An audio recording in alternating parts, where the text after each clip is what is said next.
Start with this daily reminder that no matter what yesterday looked like, today is a brand new chance to rise, rebuild, and rewrite your story.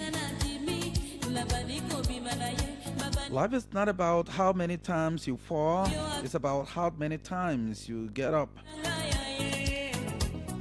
Even the strongest trees bend in a storm, but it do not break.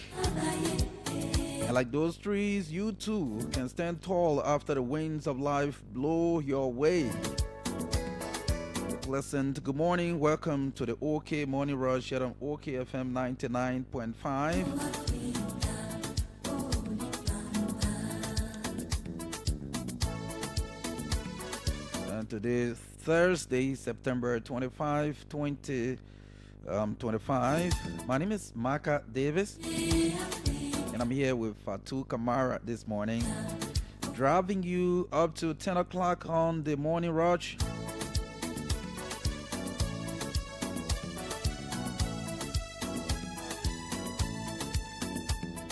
So to all of you who have joined us this morning, it's great. Let me welcome you from all across the country, those following us from other parts of the world by OK TV Online. Thanks for joining. Share the show and invite others to follow this morning. I hope we have a wonderful time here on the show this morning. So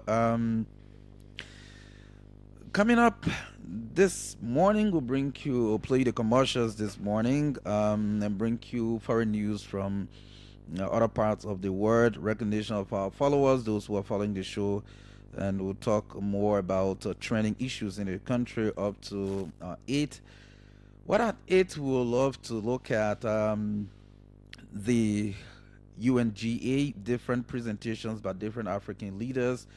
We want to look at some of the statements African leaders have made. A lot of them believe that the UN structure is not fair to Africa. William Ruto of Kenya spoke a lot about it, and other African leaders, including our own President Joseph Boakai, who also pointed out some of the issues at the UN. So we'll talk about that and take calls up to 9, and at 9 we'll have Councillor Tiawonse Gonglo of the LPP here with us up to 10 o'clock this morning. So Councillor Gonglo will stay with us from 9 straight to 10 o'clock. So this is exactly what the show will look like today.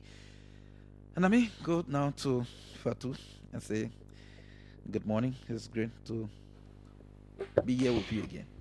Okay, thank you, Marka. It's great to be here again. You know, we always filling in. We always, waiting, always in the back, waiting to fill in the space whenever it is created. So it's good again that we are here on the Thursday edition, and we still have to be here on the Friday edition of the OK Morning Watch. So tomorrow you'll be the driver. Yeah, in the seat. Yeah. So what's coming up? Let's take a look at some of those watching the broadcast this morning, the show. Sam B. Zoga is watching. He says, "Good morning. I'm watching from 7 to 2nd. Brain and Yemplu is watching. Jackson C. Pony Jr. is watching from Iron Factory. Johnny Colimer Sr. is watching from the Office of the Rescue Defenders on Center Street. Victor U.J. Morgan is watching from Morrisville, Pennsylvania, USA. Aban Foko is watching. He says his name is Aban T. Foko. He's watching from Upper Caldwell, Soriba Hill Community. Jonathan S. Sansui, I hope I got it right. Senior is watching. He says, "Good morning. I'm watching. You always provide information to the Liberian people." Okay, that's our job. Augustine FB 4P is watching. He says he's watching from New Georgia. Oldfield Waffle P. Lasby Colette is watching. He says he's watching from his UN draft residence. UJ David is watching with Taking That. Robert Ngonde is watching from ABC Mission Community, RIA Highway. Ambassador Emmanuel Kekula is watching from Banga. Morris J. Gable is watching from where? Morris, where are you watching from? Doe Community along the Abraham Vamuye Kone Avenue. Joseph SK Fire is watching from where? Where are you watching from? Willow J. Mason is watching from Jacobtown Rehab. Papi Eskeita is following from Dupont Road. UJ David with Taking That. Robert Dickerson is watching from, he says, from his house. The men are supposed to be in community. He'll be watching from his house. Joshua Toto is following. Pale Nori is following from Johnsonville Township. Mason Say Willow. Jacobtown, Daniel Tinte, Tinkers Village, Alexander Sami, Cardwell, Benson Street. Sam Sherman Shei is watching from Plebo City, Maryland. Jackson Zoor is following Hinsford Joseph, Ishaka Mayamu Sharif, Momo Zokai, Kazi W. Kaipi, Thomas Pau, Ali Mohammed Kane, the Moscow Moses Nonga is watching. Adrian Sei Zomowe, Kabune Sharif, Prince Kaur, Richard Kume, Oliver Keke Wea, Jenkins D. and Pelene Senior, David Sally, Joshua Toto, Kazi Clement Tor is watching from Thinkers Village. Francis Wilson, Roland Sekba, Emmanuel Noah, Thomas Power, Venetius Junior Bar, Othello's Norris, Samson Wea is watching from the Borgate Jaffe. Let me see equal Liberia Excellent News Network sub office Bapolu County. Marka wapi mulele bo. H G. Henry Colabar is watching from Pipeline, Coxspoon Hill, Gabriel Darlington, Siafa, Peter Sayer, Emmanuel Joe Getame, Joseph Dolo Nya, J. Afazari Bima is watching, Tanu Fokpa, Prince Tamba Yuman, Tennessee T. Toplo, wow. Seku Esware, Lee Banja, Sam Tako, DSTV installer, DSTV okay. Emmanuel G. Davis. Okay. Emmanuel G. Davis is watching. Augustine Foster Kemo is watching. Roland W. Tor is watching. Ambassador Boakai Bombing Kwe. D. Emmanuel Flomo. Mohammed Fiesel Gordon is watching. And Joseph Carter finally is watching. He says today is Thursday, not Tuesday. So who said Tuesday now? Prince T. Kaliva is watching. So that's it, Marka, from my end. Yes, thank you, Fatu, for recognizing all of our followers and those who have joined us this morning. We just urge you to share the show and invite others to follow. So let's go for the commercials. When we come back, we go around the continent and bring you some of the latest news happening in Africa. Yes, these are the commercials.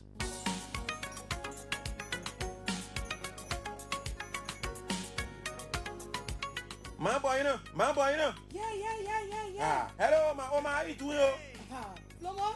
Hello. Alright. You want buy some more, eh? Yeah, but way small. Oma, why the money you taking from your bag looking tear and dirty so? Oh, my son. People, you get hot, oh. Money na money. Whether you clean or delegate, say bar. No, Oma, no. We need to stop doing it here. You yourself, say the Central Bank of Liberia say we should handle and take care of our money in a very good way. Because this money is our country money. And for other too. My son, let me ask you here. What you mean by taking care of our money good way? Oh, man. When I say taking care of our money good way, it means you might not squeeze the money. You might not write on the money, and you might not keep the money in your bra or in your wet place. Use wallet or small envelope. If we all take care of our money, the money can last long, and we not have to waste plenty of money to print new money. And say the government can spend plenty of money to print new money, and then so. Oh, so you mean if we treat our money bad, the country will spend more, eh? Yeah, oh man, you getting it now. And even against the law, for you to spoil the country money or to use the coins to turn it into change. Some people they're melting the coins and turning it into chains and rings. The CBL says if you spoil the money or melt the coin, you can get in big trouble with the law, yeah? Yeah. Hey, I never know that one day, my son. Hey. From today, I will keep my money clean in my waist bag because our money is our pride, my son. Yeah, oh man. When we keep our money clean, it can show that we respect the country and we save the government from spending plenty of money to print new money. And say that money that the government can be spending to print new money can be spent on our hospital. It can be spent for all to buy medicine. And it can even help to pay our road. I see. Thank you, Flomo. Thank you plenty here, my son. Okay, man. Thank you for giving me all the good advice. I will be telling the other people to take good care of our money. Our money is our proud. Let's handle it with care. Don't squeeze it. Don't write on it. Keep it dry. Don't melt the coins to make chain or ring out of it. Our money is our proud. Central Bank says if you see anybody not holding our money good or they melting the coins, please call these numbers 0887 367 539 or 0772 289-013. A message from the Central Bank of Liberia, CBL.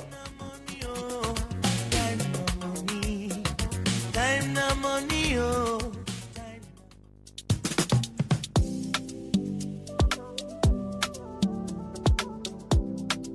Che, things are on me, oh. With the emergency, how do I manage again? Potano, why are you sitting here just talking by yourself?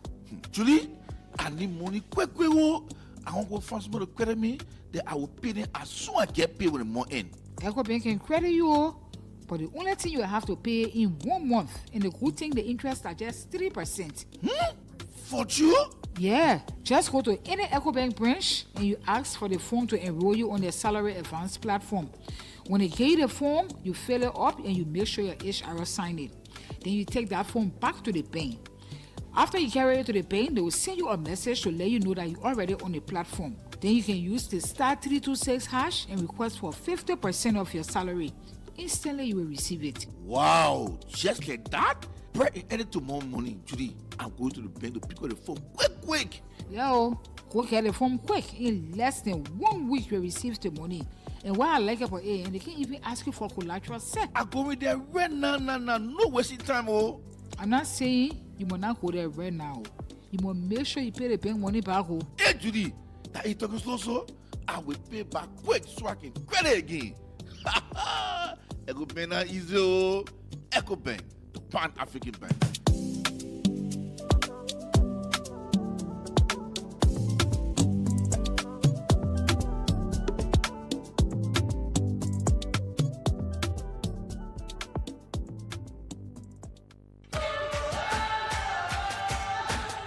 Football fans, get ready. The future of women's football is here. From September 17th to the 28th, Liberia proudly holds the WAFU Under 17 Girls Tournament. 3 nations, 1 stage, 1 dream. Liberia, Sierra Leone, and Senegal battling for regional glory.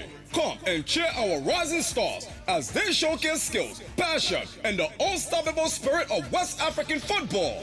Let's fill the stands with our flags and support our girls as they make history on home soil. Go Liberia! Don't miss the Waffle Under 17 Girls Tournament, September 17th to the 28th. Be there, be loud, be proud. SKD, here we come!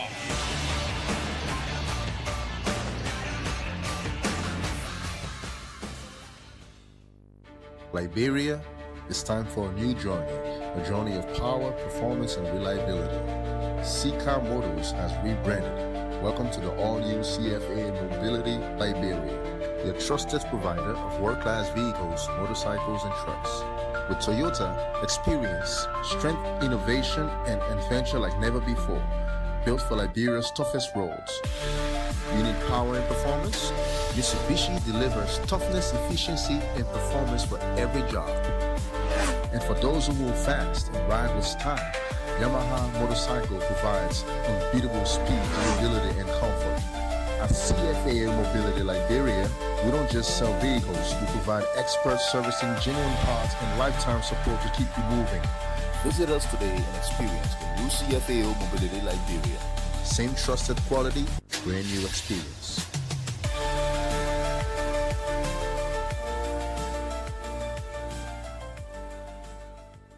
The Alternative National Congress, the ANC, Convention Preparatory Committee is pleased and proud to present to the people of Liberia the ANC Convention 2025 that will be hosted in the city of Kakata, Magibi County from October 3rd to the 5th. Come and see what the ANC is going to do. At the convention, elections of all officials will be conducted. My man, wait, what's going on? I'm hearing something about ANC. What, ANC? Yes, ANC is having a convention. I thought they said Arizona Comey couldn't talk. Now, Comey is about to talk. No, it is not about Comey. It is about ANC. During the convention, Mr. Alexander B. Cummings and others from the diaspora will be contesting for the political leadership within the ANC. Other positions contesting for are National Chairman, National Vice Chair for Administration, National Vice Chair for Operations, National Vice Chair for Political and International Affairs, National Vice Chair for Governmental and Inter-Party Affairs, National Vice Chair for Legal Affairs, National Vice Chair for Finance and Investment, National Secretary General, National Treasurer, Deputy National Secretary General, National Chair of the Women Congress, National Vice Chair of the Women Congress, National Chair of the Youth Congress, National Vice Chair of the Youth Congress, National Secretary General of the Women Congress, Secretary General of the Youth Congress. All contestants are to come and prove themselves. ANC, the party where everybody is somebody. God bless the ANC, sustaining all our hopes for a glorious life for all. Let the ANC be the torchbearer of unity and peace. National reconciliation and nation building for all. ANC the answer for all.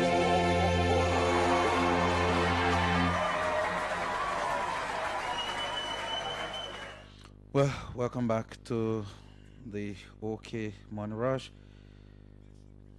Those were commercial. Thanks to our partners in business. You can also do business with us here at OKFM 99.5.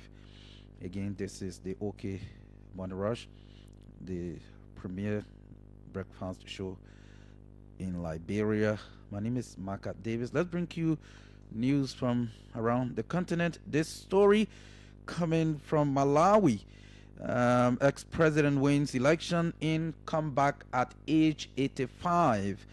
Malawi's former president Peter Mutharika has been declared the winner of last week's elections in a huge comeback for the 85-year-old. Official results show that he won 57% of the vote compared to the 33% of President Lazarus Chakwara, 70. Chakwara, a pastor before entering politics, conceded defeat ahead of the final results being declared, phoning Mutharika to congratulate him on his historic win. Mutharika, a former professor of law, served as president from 2014 to 2020 when he lost to Chakwara by a wide margin. He inherits an economy that is in deep crisis with a severe shortage of fuel and foreign currency in a poor southern African state. The official inflation rate is close to 30%, with a frozen chicken in a supermarket in the capital, Lilongwe, costing about $20 in a nation where most people live on $2 a day or less.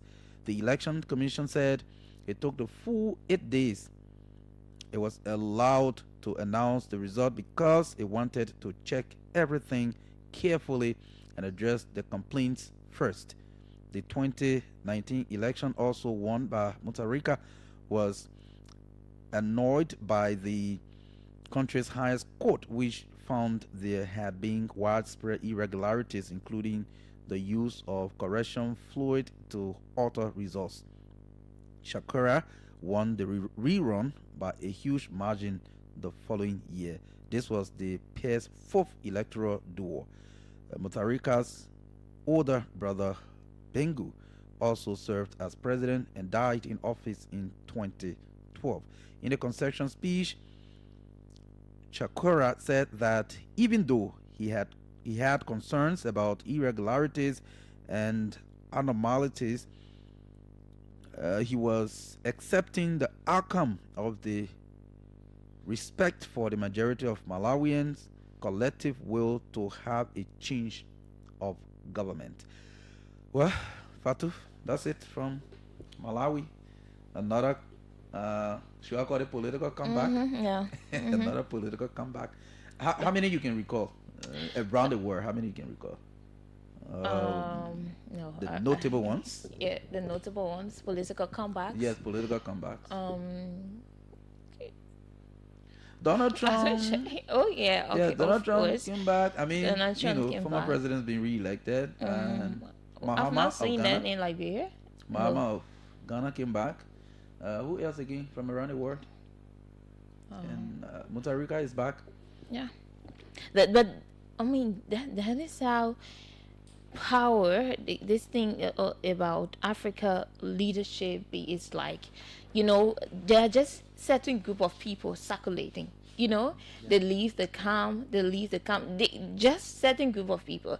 So right after President Joseph Baka, you'll find another person again who is in power becoming a president. You don't find somebody new just come and infiltrate the whole process and become president. So you see that either the former president comes, or the current president remains, or his vice president comes, or or somebody who has been there.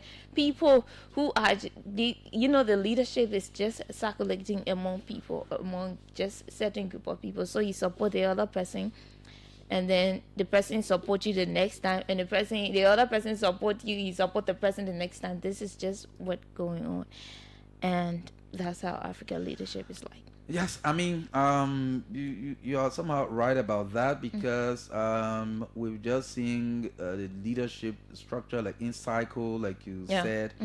But again, sometimes we come back to the electorates. Are there no new ideas? Are there? And the funny thing about these political comebacks, Fatu, is that when these very people were in leadership, they were criticized. Yeah. They were called corrupt. They were called bringing the nations to its needs. They were saying, I mean, everything negative that you can think, and they feel that they were replacing. Yeah, they were replacing these people for change. And then when they change eventually arrives, and then they become a whole turnaround for the nation.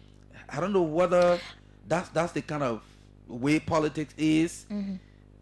Even in our own country, Liberia, right now, some people are making it to appear like it was a mistake to have the administration we have currently. Yeah. They are saying, well, and Fatu, for a fact, this has been Liberia's story.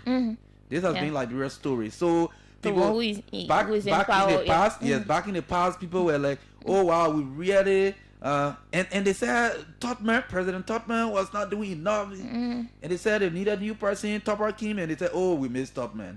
And when Topper left, people came out to say, oh yeah, we are missing Topper.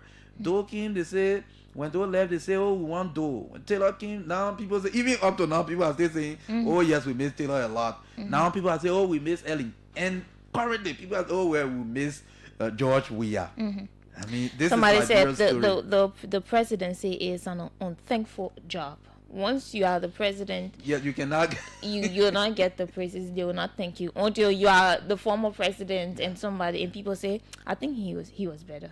And again, sometimes when some of these political comebacks happen, when the former presidents come back, again, some of these same problems persist. Yeah. Yeah, some of these things But happen. the problems are they come back to- actually always there. It is the solution to these problems now. How well these people, a certain group of people, are working to solve the problem is what people look at. So the problem are existing. These are long-term problems that we've been facing in Liberia. So current presidents or government in power is always not appreciated. Do you agree with that? Yeah. Yeah. Yeah. Seriously. So it's always like something you want to, you expecting to have something, but you think what you want to have is better than what you have now. In Marka, the fight of the matter is it is just because when they are not in power, they have the idea, they have all of the solution, they prefer all of the best ideas to solve the problem, and then when they are there, they understand what actually it is to solve the problem, and then it becomes hard. It takes a lot. It takes not just the ideas you are preferring by then, but it takes money. Even people with huge experiences haven't been able to solve some of these problems. Yeah. So when you go there now, it is not just about the experience you have now or the ideas, but it takes a lot. The efforts, those you're working with, if they are coming with the same idea, the same plan, the same goal, a lot. It's not just your one anymore that's going down there to go and solve the problem. It takes a lot. It's a collective effort, and that makes the problem. Yes. So again, we can just say congratulations to former president, now president-elect Peter Mutharika in Malawi. Congratulations. Yeah. That's how we continue to So do. far. Yeah, so that's it. One person just receiving congratulations all their life. That's how we doing. Yeah, this is funny. I mean, can we start to fetch for fresh ideas? Can we? Is there something like that we can do? What has happened also is that when people have built the kind of political followings, when they have built the influence, and they've known all of the, how do people can call it, loopholes in the system and all of these things, they tend to sometimes even manipulate the system and even manipulate the minds of the electorates. At the end of the day, they will always be the popular people. They will always be the ones the voters are going for, the political names and all of that. But well, that's what it is. That's what Africa have gotten. And somebody told me elections can be free, but it can be fair. So some kind of way, these people already have an understanding of the entire system. They know what to do and what not to do. But those who are new in the system, you have to study to know, how to maneuver to penetrate the system. But these people are already aware of what it takes to be there. And then they have the influence. Most times they have the money, the finance, and you know what money can do. People said he who controls the belly controls the mind. So you have the money to give, to spend out, the food. I think you can see the rise of donations all around here because the people have the money. Now, once you have money and you're giving out to people, you have the influence over them. And that's what happens. Yes. Yeah, thank you. That is it. I mean, these are just some of the key, takeaway from the breaking news. Yeah, from that Yeah, part of we always Africa. breaking the news. Yeah. But that's important. But locally, Fatu, okay, you've been following some of the trending issues in the country. We can talk Yeah. about some of them, including the most recent troubling one, The fire. fire Yeah. at the former president's residence. Yes. Yeah. So you see, one of the things I always speak against when I'm on a show is, um, stop politicizing things. So when the fire incident happened yesterday, a lot of people are talking, oh, they want to kill the former president, they want to do this, they hate the former president. In fact, I read some of the comments this morning under our Facebook post, and people talking about the current president should protect the former president because when he was president, he protected the then former vice president, so he should reciprocate the care, the love that former president Joshua showed former vice president Joseph Boakai. But then I listened to one of the eyewitnesses at the scene who lives right around the compound of, the former president's 9th Street residence, and he explained a lot. He said, number one, the electricity went, Okay.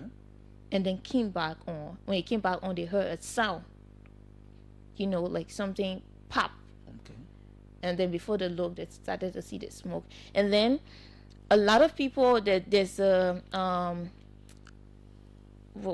they call this shop, they repair tires, and garage or a something. garage. There's a garage around there, and they burn wires. He said they burn wires there on a daily basis. So when he saw the smoke, he thought it was there. So there could be a different reason other than somebody going there intending to burn the former president's house.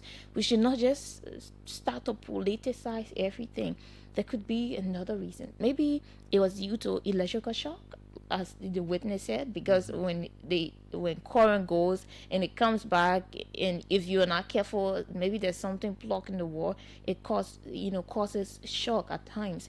It depends what you block. And if you don't disconnect, this is why people advise that when there's something blocking the wall, and then current goes, you have to unplug it so that when current comes back, you re-plug. But then we don't know what happened.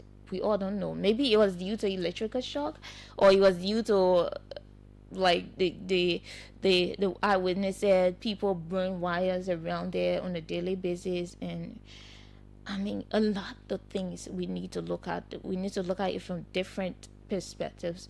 We need to look at it from different angles, instead of just thinking that somebody wants to kill somebody or somebody is planning something bad against somebody. And then the photos circulating on social media, people say it is an AI photo, and you see the photo, it looks like it happened in a day. One thing I was asking is that, okay, the incident happened. Don't the people who were on the scene have a photo of what really happened there? Circulating AI photos of the road. Like, you see it happened in the night, but people are saying they're seeing daylight. They took a photo of a daylight. Those people who were there don't do, because even stewards of the CDC are saying it's an AI photo. Yeah. Everybody's saying it's an AI photo. So can we see a real photo of the house? To disprove the AI photo. Yes, you are right about that. But again, Fatu, if you look at the photos they've been circulating, you can know that even though I've not been to the former president's room, if you see the photo, it looks like a picture that was created or something like that. But I cannot talk much about the authenticity of that picture. But my point, agreeing with you, is the issue of politicizing when some of these things happen. So we have allowed the country to be overly political. So Liberia now, in my word, I will call Liberia a political state. Yes, because everything in this country now is politics.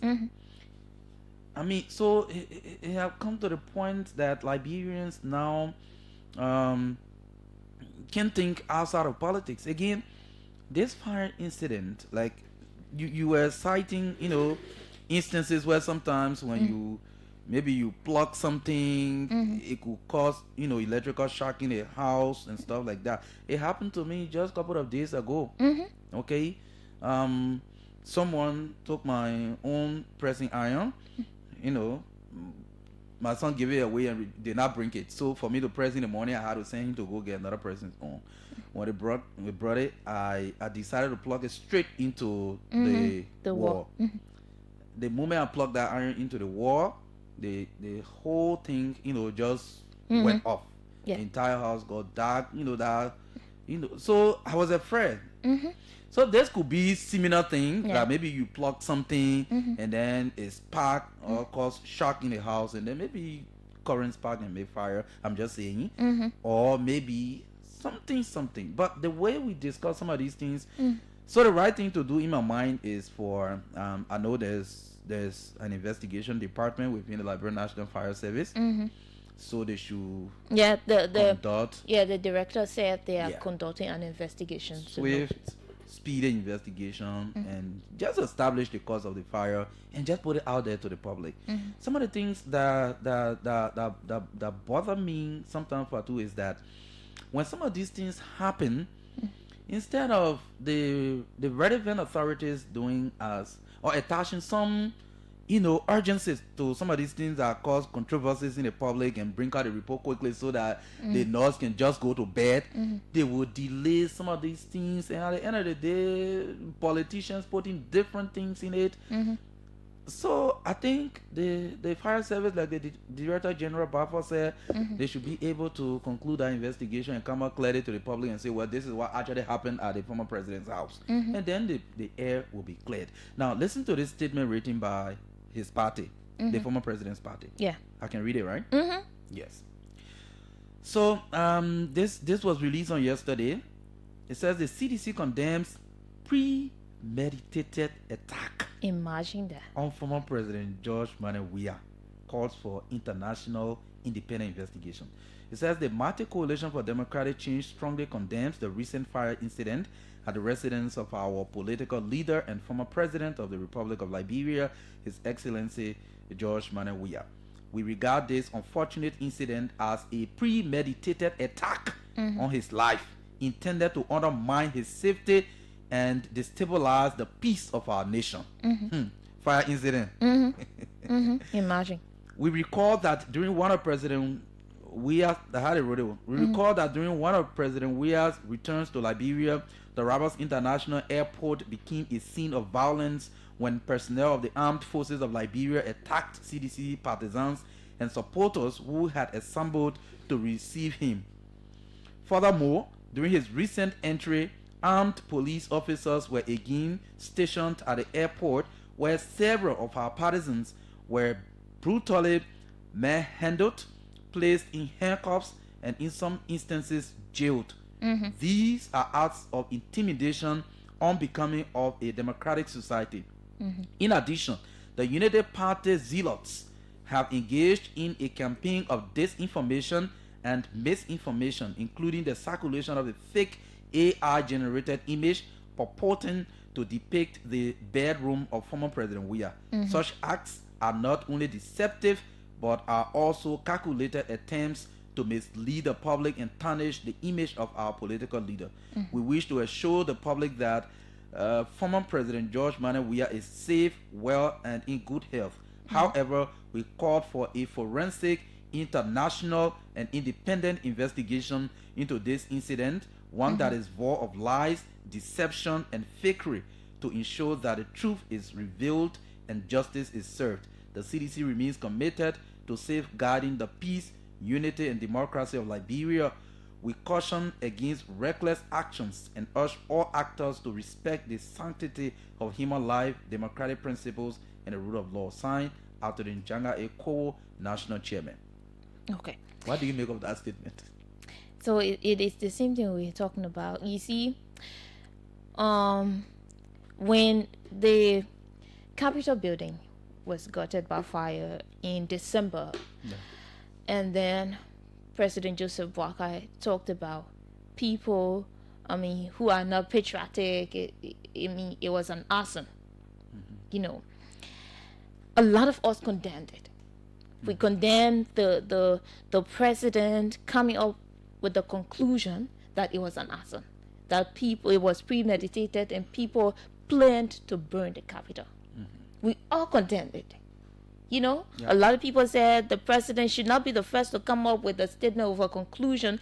They should wait for, in the outcome of an investigation, right? We all said it.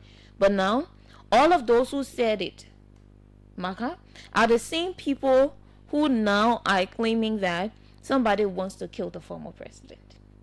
The Bible talks about uncertainty. These things happen. So when President Boakai arrived in the country some months back, and then the plane, they talk about, there was a problem with the tire of the plane, and we learned that, he was heard looking at pictures. Did somebody go there and plan to kill the president? A lot of things happen to us. We should be ready for uncertainties. This is why life is unpredictable. You don't know what happens in the next 2-3 minutes. The same thing you are talking about shock. I myself, I plugged the stove in the wall, and then current went. When current came back, I forgot that the stove was plugged. And then it was close to my TV and all of the other things. Marka, the people horse, I was just worrying about the people house. But all of my materials got burned in the house. That was in 2022. Right? These things happen. So how then are we concluding that somebody wants to kill the president? Somebody, you're going to say, yes, somebody wants to kill Fatu, when I myself plugged the stove, my own recklessness, and I did not disconnect the stove when the current went. Right? So like the eyewitness said, when the current went and it came back, he heard a sound like something sparked in the house. So this is why we need to wait for the outcome of an investigation. Like the same thing we said, we the opposition, that the president should have waited for, the conclusion or the outcome of an investigation. The same way on the capital building issue. In the capital building issue with the opposition, the same thing we said is the same thing with the ruling party to saying that you should wait to for the outcome of an investigation. I'm saying we because some kind of way somebody will stay somewhere and just brand you as somebody you are not. This is what we're saying. So why not we wait for the outcome of an investigation? Yes, so Fatu, like in the past, especially in December 2024, a lot of us sat on our various platforms and condemned the president's statement, which we thought was conclusive and could maybe undermine further fair investigation, because if the president comes to say, well, people who are unpatriotic, he'll set a building ablaze and all of that, it was kind of conclusive and could prejudice any investigation, right? So we want to also condemn this statement released by the CDC. We want to condemn the statement released by the CDC because we have not gotten any outcome of an investigation, but for the CDC to come out with a clear statement that it was a premeditated attack on the life of the former president, I think this statement is wrong. It's condemnable. Yeah, it's condemnable, and we think this statement does not suit this situation. Of course. Okay. Yes. Seriously. We must be fair with these issues. You cannot let there be an investigation. Let there be an investigation. Let's have the outcome in our hands, and then we will know what happened. Was it electrical shock? Is it what actually happened? Then we will know. But for you to just come with a blanket statement that it was a premeditated attack on the life of the former president, this is grave. It is grave. And the very same chairman who signed this statement was one who said that very night that the fire started from the bedroom of the former president. So I mean, how do you reconcile that? So who was in the bedroom of the former president that premeditated this attack on the former president? How did the person enter the bedroom and to light the fire there when there are security? Deliberately with the intent to go and harm the former president.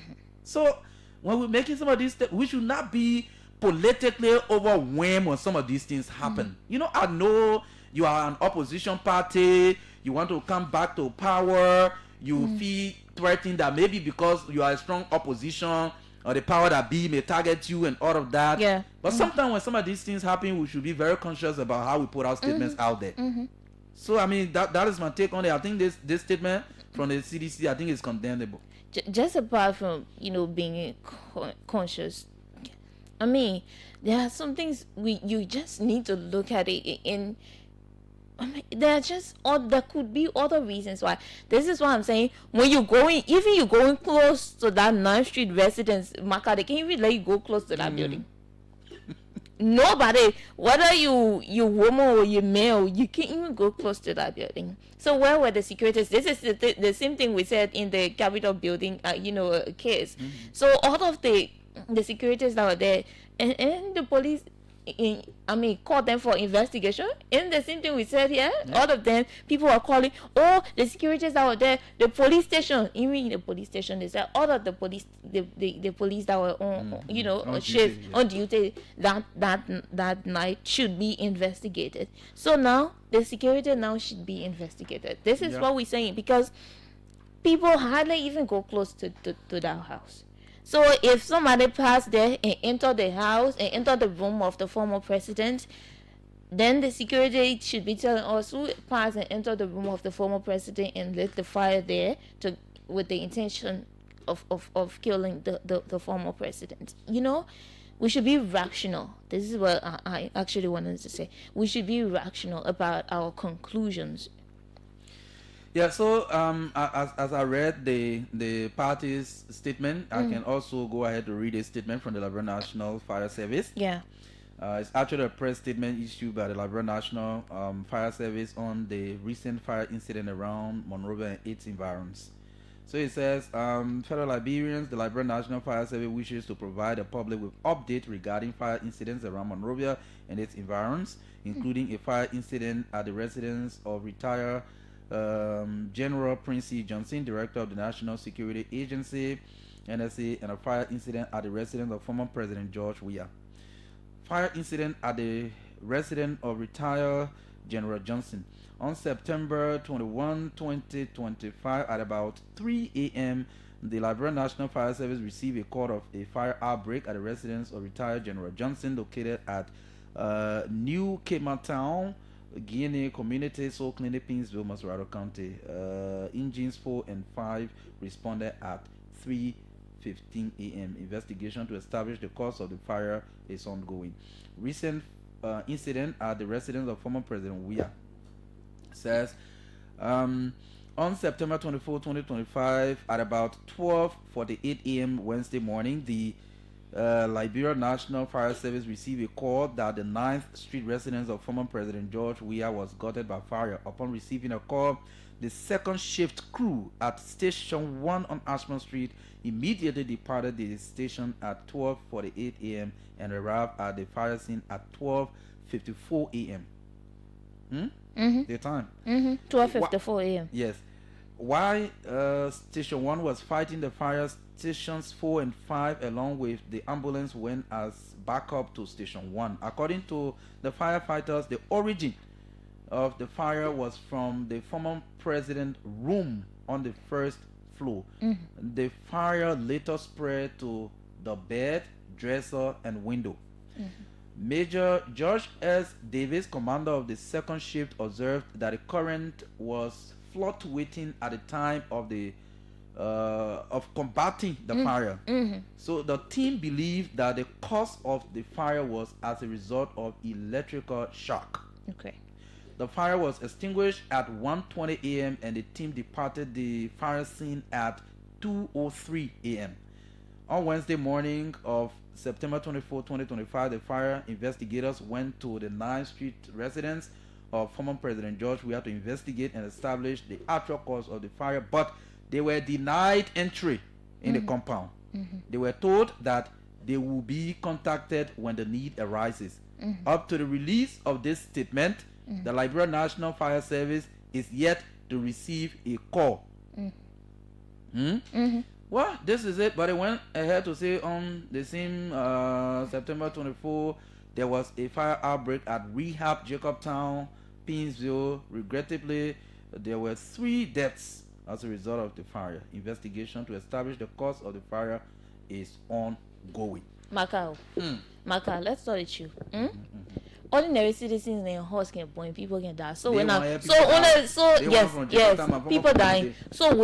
So only when leaders horses burn, then that somebody want to kill them. Yes, I mean, so like the Liberian National Fire Service said, is due to fluctuation.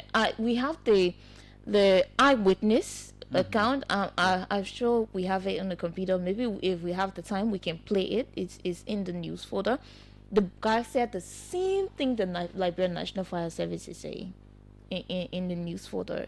The boy said the current went off and came back on. It went off and came back on. He said I think 2 or 3 times it happened, and then he heard like something sparked from the room, from the room of the former president, and he lives there. This is somebody who lives around the compound of the former president, and he's saying that. And then the Liberian National Fire Service is saying it's due to fluctuation. Right? So let me see if I can get this. Yeah, I'm seeing eyewitness. Yes, eyewitness. Yeah. Let's see what we got. We are finding number. I'm sitting because we usually sit on the road because we sit best on the road. You get me? Yeah, I get you. Yes, we usually sit beside the road because we live there near our shop. Or I was walking in, I told my brothers I said I'm going to use a restroom. So I was walking in my fence. So I was smelling a rubber scent. And the mechanic shop around there, the former president has usually bring a wire there for copper. And also tires. So in my mind I said, people ready to bring wire again for the sun to be coming because it always disturb us. But when I get to my gate and I look at the president's house, I saw smoke. But before that incident, I call the current go. My current go is still on the current king of force with yes on the sun. The sun blew off. So I decided to walk to use the restroom. So I saw the smoke coming from under the former president's house. Okay. Fatu? So I just wanted the listeners to hear. Yes, that was good. That was good. So again, this is it. The statement from the party, the same party that, I mean, should I say they deny the investigation team entry, or whether still the former president's protocol deny the investigators access to go in and actually. So if they know exactly the cause of the fire, let them tell the Liberian people and start creating political drama. Yes. Yeah, because if you are denied access to investigators, that means like you within yourself you know exactly what happened, so there's no need. So are you denying the investigators so that you can use the political side of it and say, oh, people premeditated attack against the former president? So you see, for the fact that this statement from the Liberian National Fire Service saying that when investigators went there they were denied access, I think this is it is wrong. So how do you expect the public to know exactly what happened at the residence of the former president? Yeah. If you do not want to allow the investigators in to do an assessment and know exactly what caused the fire. So if you are denying it, that means you know exactly what caused the fire. So stop releasing statements and saying premeditated attack against the life of the former president. Absolutely no. And then you're speaking against assumptions. I saw a post from one star of the CDC. So one of the things that bring problem is the officials of government, sometimes the statements they make. I saw a post from Assistant Labor Minister for Planning, in manpower. He's Emmanuel Barnes. Emmanuel Barnes said that boy was smoking while very drunk with Hennessy. Boom, sleep carry him and the weed drop and catch up fire. I mean, we can't be making these statements, as officials of government. You don't make these statements, right? So now, if you're making any statement like this and somebody coming up and like I saw this post from him and people condemning it. This is wrong, right? You don't come up and make this statement. The same thing happened recently with the the demolition of the CDC headquarters, when people were making a lot of government officials making reckless statements. You don't make these statements in as much as this is an opposition. You are opposition to one another. You but are political rivals. Yes, you are political rivals. But again, you are just a human being like this person. This person has lost something. Property got damaged. We should be empathizing with them, not to sit and just make any kind of reckless statement on Facebook only because you are one government official. This is one government official rather. This is condemnable. We should be condemning some of these things. So if you're saying this thing, and like I said from the beginning, since CDC towers are saying the photo is an AI generated photo, please upload the real photo so that we can see, because you're stopping investigators from entering, to give us, we the public, to give us an account of what really happened. And now you're saying this is an AI generated photo that is circulating on social media. Can we see the real photos? Can you disprove and give us the real photo? This is what we want to see, right? Exactly.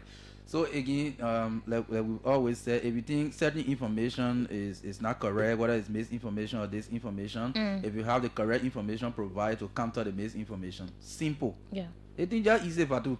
Seriously. If you say that thing you're carrying another the real thing, that means the real one say that the real one right. Yeah, but you can provide the real one. Then you say the real one is not correct. Yeah, even though we are not saying that thing is authentic, but you bring the real one. Yeah, I mean, let's see. Other people have bought that picture to see it as that's the former president's room. Of course. Yeah. So yes, we'll take some calls now. Yes. So join us now to participate on the show, at least up to 8:15. At 8:15, we'll briefly speak with Representative Zina Norma in Bopolu. He just launched mobile clinic and he's doing other activities there. So we'll speak with him at 8:15. Yes. Okay. Yes, 8:15. So call 0777 700 995 700 995 and 0555 995 995. Let's go for this call. Yeah. Good morning. Yeah, good morning. This is the voice of Stephen S. Dima calling from District 16. Go ahead. Yeah, so let me appreciate you guys this morning for your analysis. So let me say this to the CDC heads. I don't want us to waste time again. I want to tell the fire service that they should not waste their time in conducting investigation again, because the CDC heads have already come up with the conclusion. So they know what happens to their former president. So we don't need no waste of time. They have already concluded to say that it is an attack. So let's just leave it like that. Anything they want to do, let it do it. So the next point there is that I don't want the citizens to feel that it is because of the noise that people use to call BM former president weird. That's what makes him to lose election. He underperformed. This is why he lose the election. All right, thank you. Thank you. Let's stick to the minute, please. Yeah, let's do a minute. Others want to participate. Good morning, Marka. Let me say good morning to Fatu Kamara. Good morning. Yeah, my name is Robert. Probably was political slaughter by my way. I do join you this morning from the temporary headquarters of the Mali Congress of Democratic Change. Fatu, let me probably have some disagreement with both of you in your analysis. When the issue of the capital bidding started, or the president went there and said, well, as an also attack done by hooligans. You and I will condemn it. Many people condemn it. We were calling for, firstly, that those security separators that were there should be arrested and investigated. Were they? No. You have peaceful Liberians, all because they were identified to be citizens, their language is beyond bars. While the security are going. Are you telling me today what happened to former president? We are our president ever. Forget about our president who say they are resident, they too need to be covered investigation. They too need to be But did you listen to the release from the fire service that I read, where they say investigators went there and they were denied access? So listen now. Those guys, they are there, they are straight officers. They are made to give it to them. Nobody give it. Okay, thank you, Chief. Thank you. Good morning. Good morning. Good morning. Yes, thank you for the honor discussion. This is Fanny Gray. I call from James Grace 15 this morning. Thanks for joining. Oh, my brother, I listened to the conversation this morning. Oh, my brothers, if the former president can stop the fire service for investigating, then we will be in the public and be saying different things. Because when you are a former president and you have all the security and he tell all about a CCTV camera and he got everything in his house. So where the fire is coming from to enter in the former president's house? Look, we don't need a record authority to tell us where the fire was coming from or whatsoever, because according to the CDC police chairman, the fire started in the bedroom of the president, and now they are stopping investigation. So what they coming to say, the ruling party is the one that want to kill George Weah? Thank you. So thank you. Okay, let's go to this line. Good morning. Good morning. Oh. Good morning. Good morning. Good morning. Go ahead. Yeah, my name is John J. Manor Jr. I'm constrained to call because I'm a neighbor to the former president in the 9th Street era. People are just like running with the information and misinforming the people. What's the real information? It all started around 12:30 to 12:32. Normally, like there's a clip that was played. We are the one that always sitting at the place at the shop here. So when we started smelling this stuff, everybody was like, what's this smelling around here? So we begin to check around. So now probably at the garage, I read down. But later, we noticed that current went and came back. The current went and came back. So later, we decided we saw smoke coming from the upstairs of the house.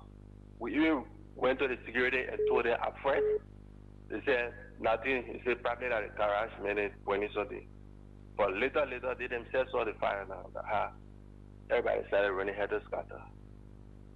The former president was not even here. They called him, he came hurriedly. When they opened the door, he himself even came outside and said, my people, you can't help. That's how we went. So people running to the sea, bringing sand. So people running to the sea, bringing water. But it's the same account. It's almost the same story that the eyewitness voice that we just played said. So what's the different information? So yesterday again, when they broke clearly, I was present because we're all the way around. There's a team from the LEC security that came, but they stopped right at the entrance and talked to the guys. I was here again, there is a team from the police forensic that came. They didn't allow them. So where are they coming from with the information that somebody wanted to assassinate? And one of the security that I know, he even said he wants to believe that it's a shock. Yes, sir. Okay, So, thank you. that's it. Thank you. Let's go for this person. Good morning. Good morning, Brother David. Good morning. Yeah, let me say morning to Fatu Kamara. Yeah, good morning. Yeah, Fatu, this is the voice of Sabu Rasta. I'm joining you from Point 4 to be specific in Zimbabwe. Tabu Rasta, you're on the radio on Tuesday. You talk clients one. Only clients you can listen to one. Anybody else on the radio, you can cut the radio off. Oh, if I do sorry, time for the feedback. Go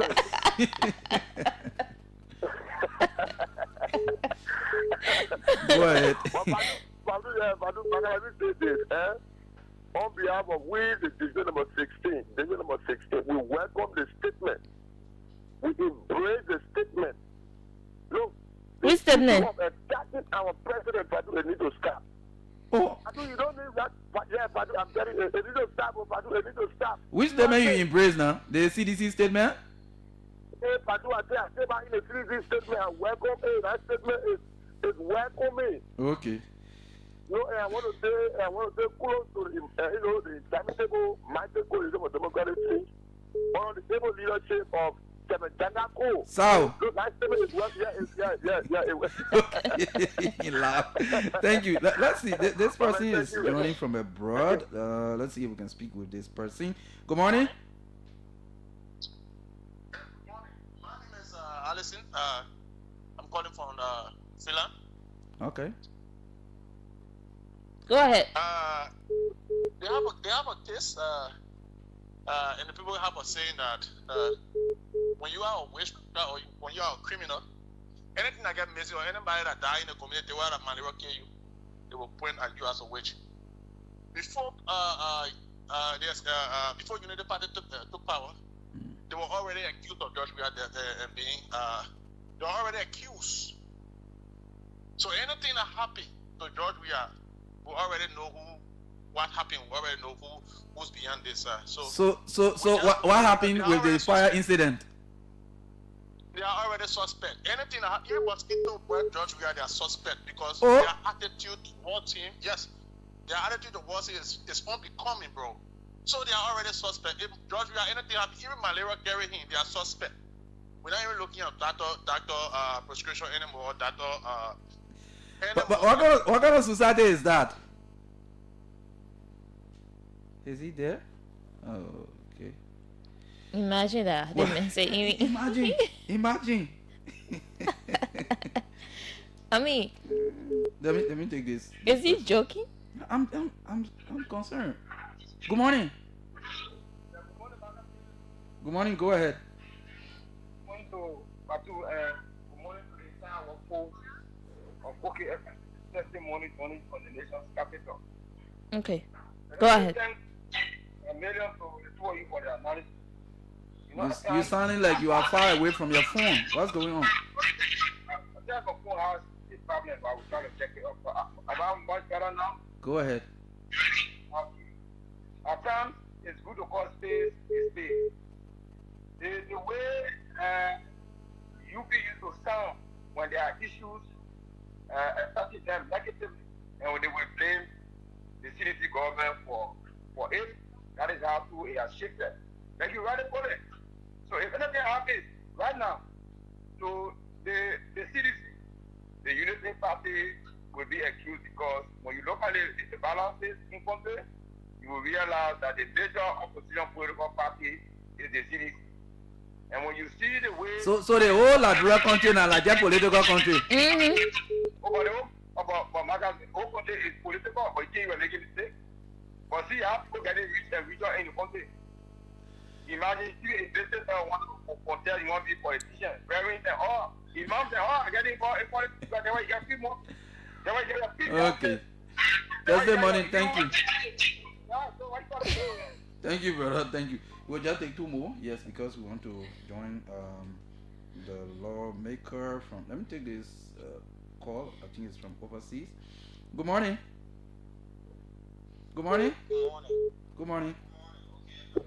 Yep. FM family and good morning to the people of Liberia. This is Wisdom. Sorry, somebody's. Yes, go ahead.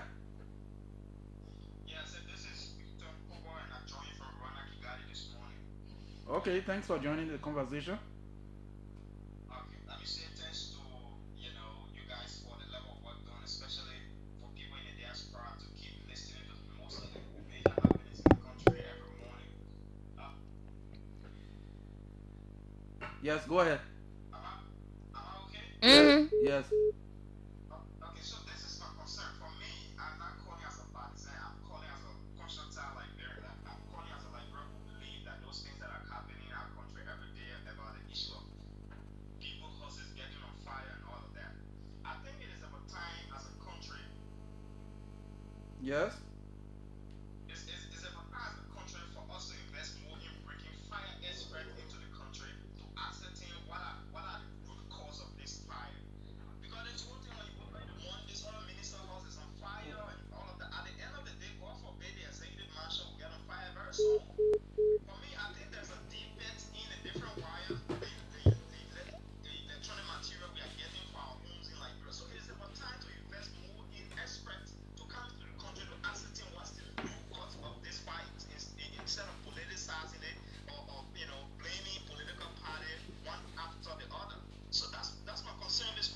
Okay, thank you for joining.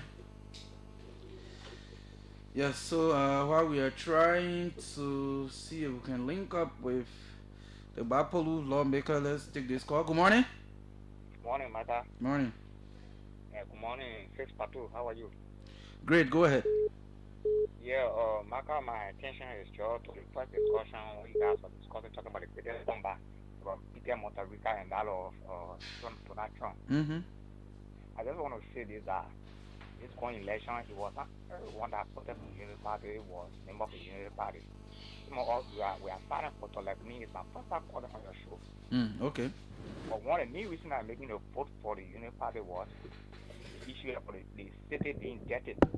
But things are not changed. Like Douala is still indebted. And now the issue of the harmonization, they are still using the Unity Party, they're still using it. They're still using the harmonization. And also when it comes to the education system, also local university library, only administration, once that they are open. To be honest. So some of us, we are concluded and we're watching. They get about, let's say, 3 more years. If they can't change the narrative, if they can't go back to their drawing board and they just looking at CDC fighting all the CDC unit party, they fighting each other. Look at what happened. And party education, all of them, they are concentrating there and they are forgetting about the level of who they like people. No drug, we are suffering. Okay. Thank you. We are not seeing. Thank you, Chief. Okay. We have a caller here. Let's take this one. Good morning. Good morning, Fatu. Yes, good morning. Let's hear you. Yeah, let me say good morning to Marka Davis. Morning. Actually, I want to say thanks for having me on the line and appreciate both of you for the conversation this morning. Okay. In fact, one thing that we Liberians should know or understand is that politics is about an exchange of ideas. How best you can present yourself to your follower or to your supporter to embrace you. But with the United Party administration, politics, we are seeing a different way.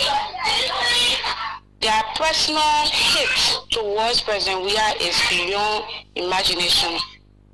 To be honest, Fatu, the former president is the former president of the country. But since the insertion of this government, ministers, the background is bad. Government, they use their platform to insult the former president. They say all kinds of negative things towards him. There is not a single thing they have ever said about President. We have to be positive. So their personal hate towards him is beyond imagination. So for that reason, we want to tell the Liberian people and the public and sedition supporters that the former president's life is being attacked by the sitting government. So we all should be on the line with the fire incident.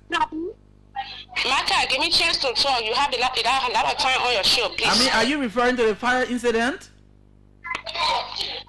That is the current one we are discussing, right? That's what you guys discussed this morning. Okay.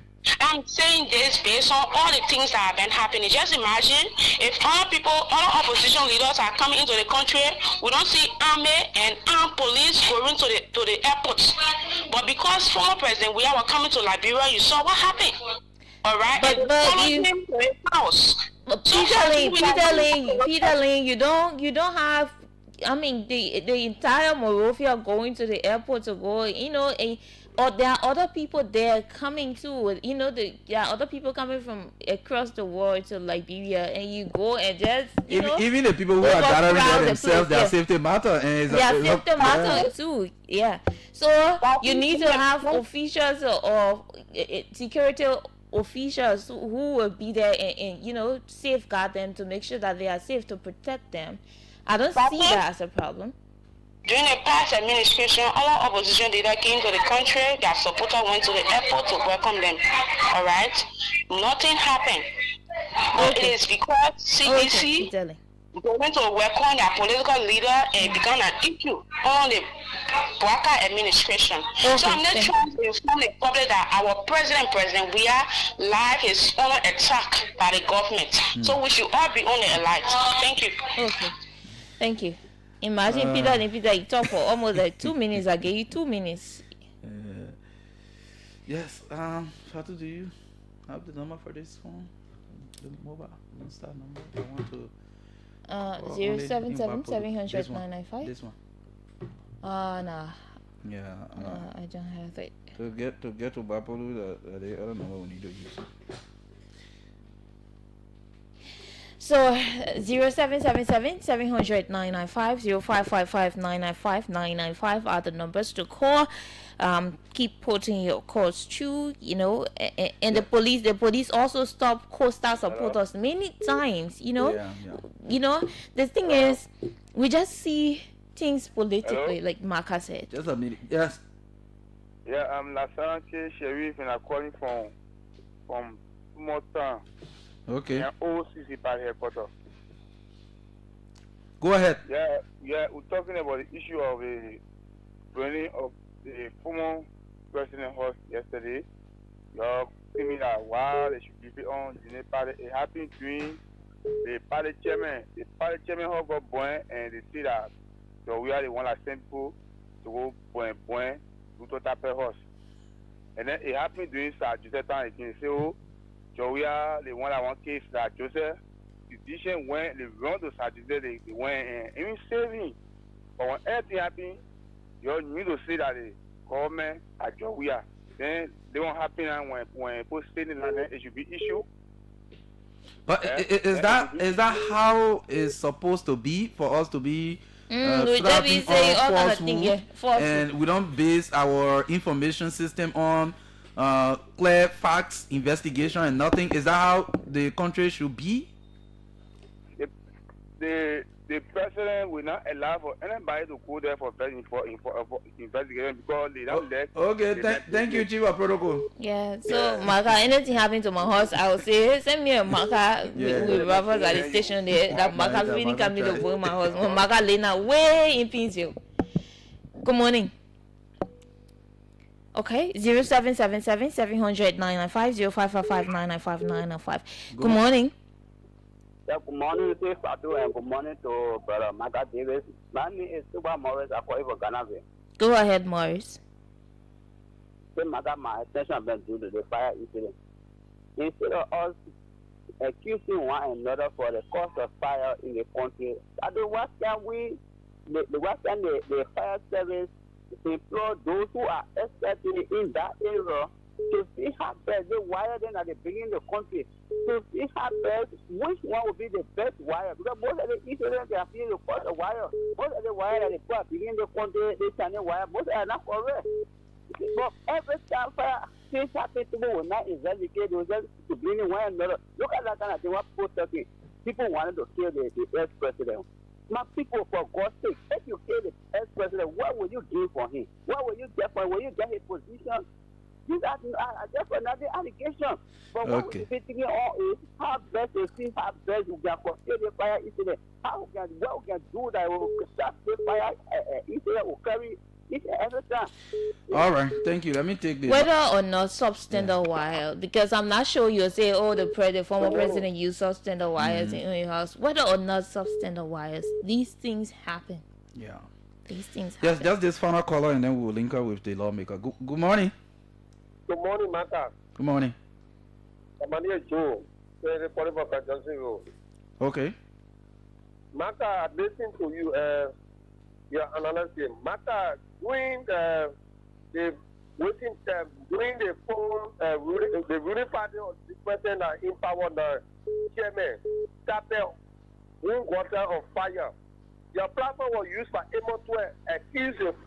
Then CDC government that there was an assault attack. You did not condemn it on your platform. Then when you were on 2 FM.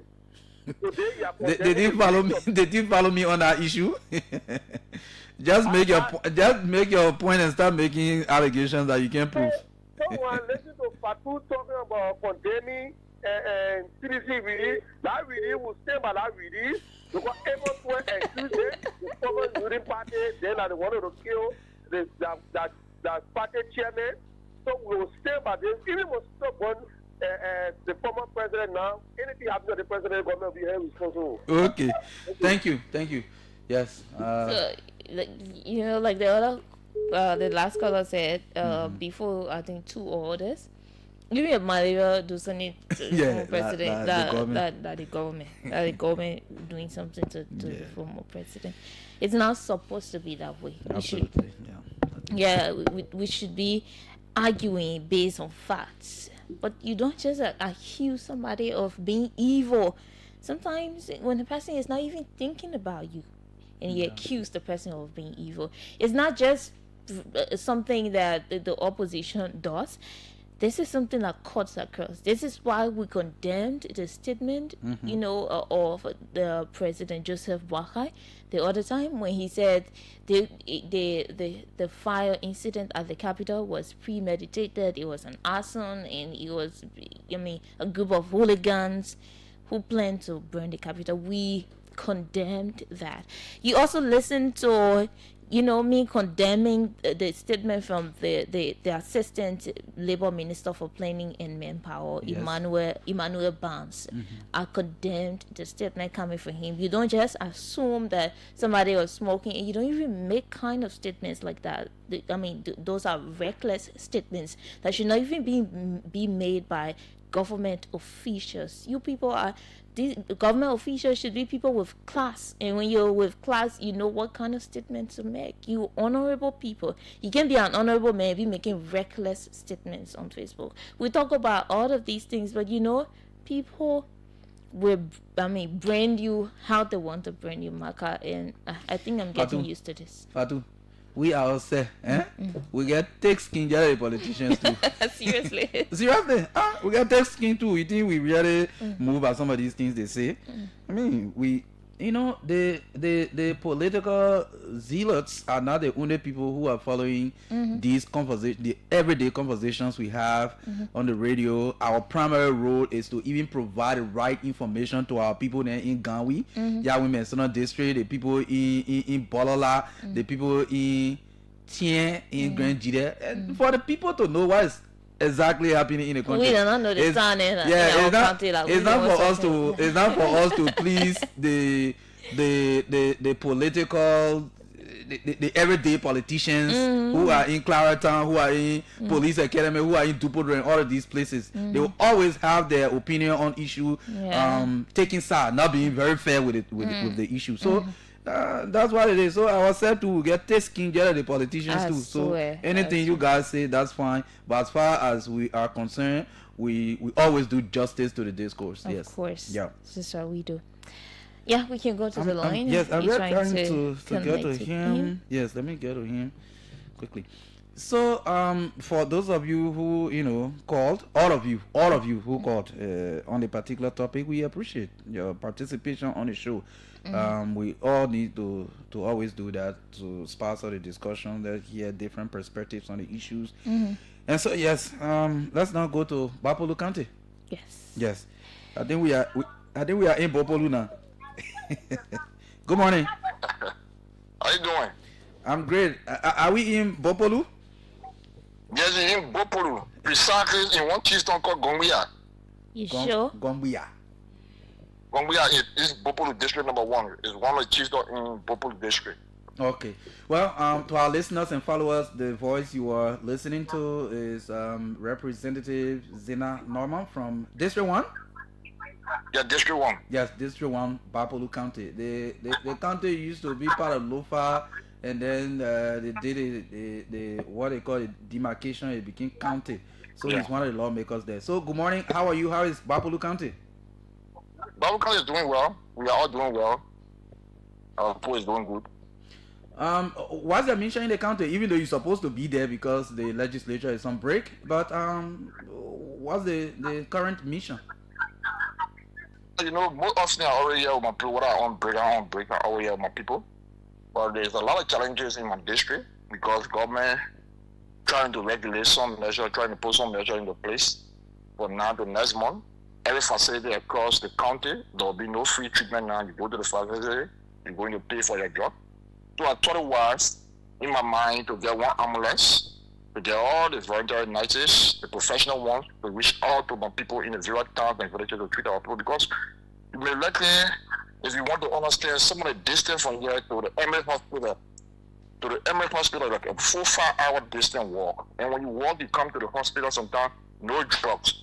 We're going to give people to go buy the medicine. So what I thought it was to get the drugs for our people for the next 5 to 6 years, to go across the entire district. I'm not doing it only in my district because I understood that some of the districts in the country facing some of the challenges. So I thought it was to hit my district for the first 6 to 7 months so I can cut across the country. Because our people suffering, our people working, people dying from malaria medicine, just running stomach, flagging. So we thought it was to get our people to the 0 towns and villages who can reach out to them to treat them. That is great. So we will talk a little detail about the mobile clinic, which you launched a couple of days ago. But on a general note, you are in a county, in Monrovia or Monserrato here. People are concerned about the economy, the prices of basic commodities on the market, and all of that. What have been your assessment of Bapulu County so far? Oh yeah, the same thing, Monserrato is the base center of Liberia. So we're trickled down, we're suffer or we're trickled down in Monserrato, except the rural area. So our post is facing the same problem on this side also. Okay. Well, that's great. Then let's start with the mobile clinic. You mentioned that access to healthcare is a big kind of challenge for your people in the district, and not just District 1, but other districts in the county. But tell us more about this initiative. Yeah, as I regularly say, I've been here for the past 3 to 4 days now. I'm in one of the towns called Bama. This morning, I just received a call from you. The hall is packed. The first launch you have is in Gallostown. We encounter 450 patients, and we dealt with them for the whole day. We came to the next town called Tumukwara. We slept in Tumukwara yesterday. We spent the whole day there, and we came across 275 patients. Today we're in Bama, in one of the time, because as I regularly say, I hear in the Chiefs, not every Chiefs will be there for 4 to 5 days. So in Bama today, the people trooping in the number. If I could talk to you on video, you'll see what I'm talking about, pictorial evidence. Our people coming in a number because to afford. It's very hard for our people. Our people can't afford to get a job. So we can't be sitting here as a leader, but we can reach out to our people. So we're just saying our right mind, we'll add donors to help us so we can reach out to our people. The initiative, government helping. We're doing that on our own. When we take our little salary, we share in the two, we get our people jobs, we take it to our people on the sea to make sure we can take care of our health. How sustainable is this initiative? I know you may be doing it to intervene now, but how sustainable? I would like to say to the citizens of Bapulu County, Bobo District number 1, I will know where the government is somewhere today. Once I can afford, once I can get my salary every month from central government, I split it into 2. They don't want to have, myself, they won't have, and bring it to our people. Because I can remember when I was living, I was surviving on only quarter of rice, cup of rice, quarter of cup. Today, I live on 1 cup, I'm going to share that 1 cup into 2 and get it half so I can take half. So we'll maintain for the next 6 to 9 years from now. We'll maintain that because we're getting donor now. Donor trying to respond to our response. Okay. How did you determine which communities to visit and how often? Come again, you're coming. What is the schedule like? How did you determine which communities you go into, what time? How did you determine that? So what we did, we wrote Emory, the bigger hospital in Bapulu County, the referral hospital, and we wrote the ministry, and we sit with the nurses because mind you, the nurses they got scheduled at the hospital. Okay. So maybe you will be at the hospital today. You got 2 days at the hospital, so we schedule along with the schedule. So what we did, we said the 3 chiefdoms in my district. We take 1 part of the chiefdom, which is going to be our chiefdom. We plan for the 0 towns and villages that got facilities. We come into that town that got facility, the nearby towns and villages come in that town, we spend the whole day, we sit there with you, we treat you. So we're doing it by chiefdom. Right after this segment, we'll be doing Bopolu, the city itself, which is the Bono community, the Bono chiefdom. We'll be there for the next 4 days in Bono. From there, we'll be going to Continental. As I regularly say, my day will compare to 3 chiefdoms. So that's how we schedule our trip. So we'll be leaving from here on Saturday in the chiefdom. We'll be going back to Bopolu, which is the city. So the next thing is, I know you are providing medical care, but what conditions are you treating? Thank you. We're not doing surgery. We're not doing delivery. The whole guy ambulance here. When we come across any surgery patient or delivery patient, we refer you to the Emory, put you on the ambulance and care you. So we're doing minor treatment, like the malaria, typhoid, tuberculosis, You know, God, the normal signal, traditional signal called epilepsy. Pokemon is in my district. So come, we got supplement, we got drugs for that. Put you on that drug and make sure to treat you. We ain't giving drip yet. We ain't giving injection yet. The only thing we do, we bring a normal treatment to you, the malaria, the typhoid, the headache, the pain, because our people go on the farm, we work hard, they come home, the pain in the joint. So when they get in, wake up. Some of them got the headache. So there are a lot of things we're doing. Who are you got on that trip? Are they just maybe people from your office or better still? I mean, tell us about the qualification of people who are administering these drugs to the people. From my office, I only got my driver and my special assistant plus myself. We got 3 on the mobile clinic, the ambulance. I got 2 vehicles, my own private car and the ambulance I bought for the district. So we got 10 nurses. Certified nurses with license. Okay. Qualified nurses with license. And we got the biggest PA at the Emory Hospital on the trip. Okay. We got every ORC from every facility is on the trip. Okay. So we're not just going about because I'm not a health practitioner to go and get people drugs. No, that what I wrote Emory and wrote the health ministry. And the granted all the say you can go ahead. They recommend qualified nurses. The qualified nurses are on the ambulance. Okay, let's talk about your supply chain. How are you managing it to ensure that maybe you don't go to a certain community and the drugs run out, that you have stock of supply, especially in remote areas? The way you see, before we can launch the mobile clinic, we reach out to all of the facilities within my district, to the ORC. We come to the ORC, ask the ORC, what's some of the drugs you can really encounter, what's some of the drugs that will comfort to the facilities. They let us know, we jot it down, we get to the next facility, they tell all of these drugs that they can really encounter at times when the people can't get it. So we sit in our red mat and they wrote all the drugs that they say they wanted, and we put them on the ambulance one at a time. And the drugs I got here can come in for the next 1 year. So every year I make sure I get drugs, because when I save my little father, I can put in one little cover for my mobile outreach, the end of the year, I may get, because the drugs I carry right now is $10,500 cost of drugs I got. So the drugs will keep me for the next 1 year. We got a lot of drugs there for now. So every year I'll be able to afford for my people. I know international community will come, we're asking the government to come and budget our effort, because our people dying, our people suffering, because now there's a fee for service. Every facility you go to now, you gotta pay. When you go there, you got money, they can receive you. Even you lay down on the bed now, you will pay for it. So we can be sitting as the leader of people suffering. It will make sure that we can create a space for them to get free treatment. Now you've seen some of the most common health issues there. So just apart from treating some of those health issues or illnesses, what else are you doing? Are you doing something like maybe preventive measures or providing health education or anything else? Yes, a lot of things in my district. I pray one day when I come back to town, hopefully when we open, I would like to reach out to the district and so I can go and speak to my people outside Bapu County. I would like for you to come to Popolo District, for you to see some of the things that I'm doing, for you to see the pictorial evidence we're talking about. Now you go to my district number 1, in the Harley City, I'm doing 2-story building. One there, downstairs will be daycare after, because if you want to know what happened in my district, especially when you come to the school system, even though it's not that 100% deplorable, in the city, but in the rural area, it's that deplorable for our people. But in the city, we got bad Chico, we got BM Martin, we got other companies. So what I thought is to get our renowned daycare to the standard. That vocational school, so I'm doing 2-story building. Vocational school will be free of charge, because both of our brother riding motorbike. Some of our sisters in the market want to call learn trade. So that on that facility already, I'm trying to get it done. Hopefully by next year, that facility will be ready for our people. And all stuff that being market, empowering people. There are a lot of things we're doing for our young people across the countries.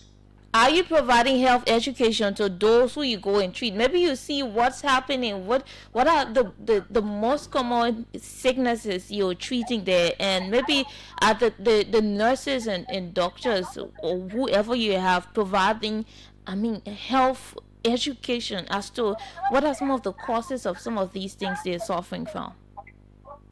There's a lot of things that I regularly say, some of the things they're coming across when you come to the pain, because people farming. When you come to the malaria, the typhoid, the pink tablet, that's some of the things, the running stomach, the diarrhea, the sugar, there are a lot of things that come into them. But for the surgery aspect, as I regularly say, we ain't doing surgery yet. When you come down with growth, we refer you, put in the ambulance and carry to Emory. Emory put you on the bed and do the treatment. And you want to know that the treatment ain't even free because when I take any patient from here, I'm going to do surgery, I'm going to pay.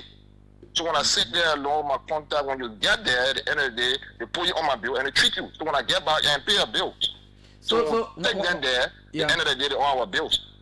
Yes, one thing she also wants to know is whether while you are doing the clinic stuff and giving treatment and all of that, are you also providing some form of awareness or education about preventive measures? Preventive measures like, you have this condition today, we are treating you, but these are some of the causes of this condition. So stop doing this, don't do this, and do that. Yeah. Of course, the nurses doing now. The program is already ongoing. I will take one of the nurses from there for them to be the one to explain to you because like I said, I'm now a nurse, I'm now a doctor. Yeah, so I know they're telling them, they're telling them to know what some of the things they need to do to prevent them from our sickness. Okay. So what do you say that I'm telling them, don't do they want or do they want? The doctors in there telling them, when they also telling them to come to the hall for the treatment. Oh, okay, great. So how do you measure the impact of this mobile clinic? Come again, you're coming broken. How do you measure the impact of this mobile clinic? The mobile clinic, as I regularly say, through our salary and our support to our people, God help us today, we got money, we're able to get an ambulance. Like I regularly say, we'll sustain the ambulance for the next 6 to 7 years for our people across the district. So our people, as I regularly say, when we met at the first place we slept, we seen across 300 plus. The second place, 200 plus. The place is getting packed. I think we'll come across 500. So the drugs are here. So how often will you be doing that? Well, maybe after this round is over, how long will it take again before? So we're doing it every 2 months because when you treat somebody here, you can't come out the next day again and drugs. So you are there, we got to call you to be on the feet. So when we're doing our rounds in the entire district, we'll get our call you on the field with one night and come out there, go to the facility out there. How many people come here since we start our treatment? People still coming up to the facility for treatment, more people getting sick. They will get all the data and let us know, say, send your left on there, maybe the ratio now is low, we're not really getting patient before send your left on here, then we'll there. Then we'll say every 2 months or every 3 months, we'll do a tour again because you can't do it randomly. Somebody would say that is the mobile clinic would be costly as compared to having an infrastructure at those specific places where people can just go on a monthly basis or whatever time they feel sick and get the drugs they want. What we intend doing, because our people, as I regularly said, to walk to the facility to come is a 2-3 hour distance. So the people that live in that town, if they need the drugs to that facility, the town people within that town will benefit. People that are far away from the facility will not benefit that drugs. We're taking the drug to them. We're taking the mobile care to them. So if you get like the town in right now, you got one big facility here. So the towns, the surrounding towns and villages coming right now at us, they're walking 5 minutes, 10 minutes, where the distance was like 1 hour, 30 minutes. So we're going to them now with the drugs. So we don't want to give the facility the drugs. And a few people around the facility benefit now, people for far distance not benefiting the drug. So we're taking it to them. I will got qualified nurses on the ambulance. Compared to having an infrastructure, how costly? Which one is more costly? Yes, building health facility in some of these areas and doing the mobile clinic. Which one is costly? Yeah, because to build a facility is one, but to get the nurses is another thing. Because both of the nurses they are all voluntary. Welcome. Both of them. So if you go and build a facility here, who are you going to carry there? Because government are employed now. So your leader be in the bush. The end of the day, the animal will live in it. Okay. So for me, even though it's costly, but we can't stay back because it's costly. Where God will lay on the table, we'll lay on the table also. So we'll take it to them. That is good. Maybe we can appreciate you for that, at least reaching medical care to the people. But besides healthcare, what are you doing about education? Thank you. Like my district, we got some of the school within my district. People walk, children walk like 1 or 2 hours, 3 hours to come to the school. When you get a uniform dirty, we got one of the major schools along the road called Lakiri, small Lakiri. We got Central High, we got all schools. So I'm thinking in my mind, my dry season, I want to get 1 or 2 school buses for the kids along the way, so they won't walk to go to school. Now, first time in the history of Bapu County, the mobile outreach is the first time in the history of Bapu County to get one lawmaker reaching out to the people. We treat the people. So I want to change the dynamic this time around. So every student now will get at least that facility. Go to the bus stop because by that time I will be being bussed out to the teacher places for the student. Just get it in the morning. By 6 o'clock, get on the bus bring you to school. In the evening time, the bus are you promising the students in Wapolu District 1 2 school buses? Is that what you're saying? Of course, that's what we're going to do. The people know, I'm normal. What is normal? You gotta be normal. So my people believe in me when I come and say something. When I told them we're going to have the mobile RV, some of them doubted today they seen it. And I even promised the children, the higher vote from the children are going to walk away with one ambulance. 1% will be giving the ambulance to them in glasses. And that one is bus. Everything in the oxygen, everything in it. We're going to give it to the factory. We're going to give it to the children free of charge. At least they can use it to be running around getting patients, carrying them to the hospital. So we'll be donating that ambulance to them in glasses and time. Yeah. So we're going to at least 1 or 2 buses only for the children to go to school. You say you're paying out plenty. Where are you getting money from to do all of these things? I mean, and our God helping me. Our God blessing me. So. Our God helping you, 1 or 2. Yeah. The man just for me, I believe in baking. I call people from the diaspora, friends, family. You know, we're coming with a lot of friends who are going to school. So somebody in the diaspora, all around the world, call them for help. Somebody donate. Somebody get small and funny. Somebody gets me, we say just somebody say, oh, but man, we say the other one. So we'll get it, bring it to our people. Then our list salary come. You know, I'm a lawmaker making, so I can split it into 2. But now I set it for 2,000 now yeah, every month for myself. So if I'm getting 4,000 or 5,000, if I'm getting 4,000 or 5,000 now, yeah, I mean, you know the salary now you're having $5,000. Okay. $5,000. So the net, $5,000 now account of me.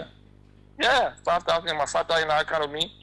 I give my people 2,005. I take 2,005. 500 can be in the for food. The 2,000 now will be roaming around small at least to get a big going.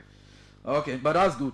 One of the issues confronting Wapolu County as member of the Legislative Caucus is the issue of illicit mining. How concerned are you about this issue? You know, illicit mining, for me, I like to speak about it too much because people want to jump from. Why that all you're doing it? Why you don't want to talk about it? No, man, if I'm doing money, so I'm not be honest with you, I'll be like a good man and taking my go say. As I regularly say, you know what, I don't really talk about it too much because nobody will come from China, come from Guinea, come from Sierra Leone, Mali, and just jump in the budget and start mining. The first thing they can go to Lands and Mines. Lands and Mines can get in a thing they call prospecting license. So when they come in the towns and villages, they don't even consult the citizens, they get in the forest because they did a survey. Because every county got representation in that county for Lands and Mines. So when people come, they meet them. And they grant them document, they go in there to start doing illicit money. Sometimes you go there, someone now you get a document, you go to Lands and Mines, they put on prospecting. So they think the lawmaker can't fight it with central government. We have spoken about it. Bachiko right here. When I was charging for in Wapolu County 7 quarter, we came met Bachiko here. One of the big old man company here. There are a lot of things they say to our people. But one of the things I can say, because look at the thing just today. Our poor rams in the number they were protesting because they want development. People are taking the resources. Government use army on our people in that place. They kill people, not to kill it today. The government went in that place to protect the company. So I tell my people, I say, when you see big company here, they're not here on their own. The only thing we can do with them, sit down on the table and see how we can ask them for help. Because when you want to strike, you want to say, you want to strike the end of the day, government will say, security will come, the end they will protect the company, and they will brutalize our citizens. They did it in Ogala. Are you blaming the executive? Are you blaming the executive branch for the proliferation of illicit money across the country? Of course, yes. Of course, yes. Our people suffering. You have oversight responsibility. What can you do? Maybe as a lawmaker, or as a body, as a legislature. Man, the first thing when you call somebody for question or answering, the first thing the speaker there is a region speaker. Last time Mo Ali came in my district, he said you are doing pipe-borne water. The pipe-borne water you are doing across the entire district, invited the president. The president came in the district with only 2 hand pumps. Well, you just pump after 1 or 2 times, the water go dry. You see, they're getting 300 or 500,000. What you do with that money? Come and justify. The facility we saw was not just hand pump. It's not just hand pump. Like that hand pump, you see, you're getting pipe-borne water across the city. You get one, they force it to the market. You come to the parking, you get 1. You go to the council, you get 1. 3. You know my community in Popolu. How many communities was in Popolu? Then you say you get all pipe-borne water. When you pump it after 1 or 2 hours, we come and get in dry season now. They 3 days were running because of the rainy season. The water pump is from another ground. But getting it dry, it will run dry for the next 6 to 7 months again. That a pipe-borne water that will say no, it's not a pipe-borne water. You don't do that to our people. You don't come and bluff our people. You say no to that. The president was sitting when I told the president. I said it will not last for long. The president went to delegate. He said it will be the last time he delegate any hand pump again. You will not go to delegate. He called it hand pump. He invited the president. The president is a very good old man. He's a very good old man. He can't come here to surround the president. At least they should do better for the president. They believe in the president. They should stop doing what they're doing. So our people here will keep our people peaceful. We'll not go to any facility or any money company to demonstrate because our people's life come first. Because when government come there with a siren, the police come there and put a lot of our people and go and protect the company. So the only thing we can do is to listen to the company talk to them to do XYZ for our people. Because if you want to strike the end, the police come. So you won't mind talking to one of the doctors here. I think we have exhausted the conversation on the mobile clinic. Maybe you let her hear from the ORC because you're a doctor. Yeah, maybe she resign here as the ORC. You can talk to her a minute. Yeah, so it's just because of time. We will not be able to do that because of the time. But the legislature is opening next month. What are you bringing on the table? I will be calling more Ali again because when I call him, they put it on the carpet. They send so that the top agenda for the next quarter is. Oh yeah, our people they gonna come tell us. Of course, we will come. I'll be calling more Ali because on my own side, he came to my district to do some work for my people. I will put on benefit, so I should call him. I should call him back because when I called him, he went to committee room, and I'm still waiting for him to come. And I'll be putting him back on the floor. Okay. Yes. Thank you. Except there's maybe imparting comments. I just want to say thank you so much. I will be coming back to town hopefully by next week. And I'll be coming back to get prepared for our opening. I just want to say thanks. And thanks so much for your content. Okay. Thank you. You're welcome. Okay. Yes. So you listen to him. As Bapolu County District 1 representative. I almost said Fatu Kamara. Yeah.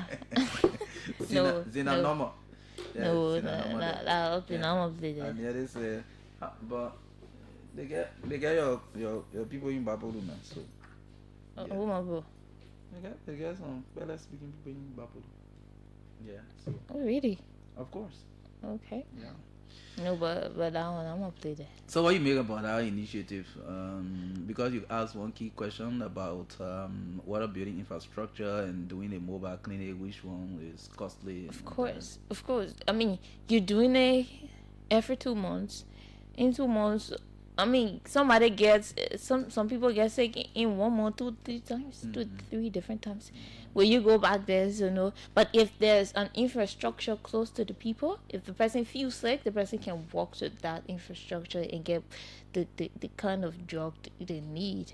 So I think I don't know, but I think it's more costly. Like he said, he himself alluded to the fact that it is costly going to the people after every 2 months to give them drugs.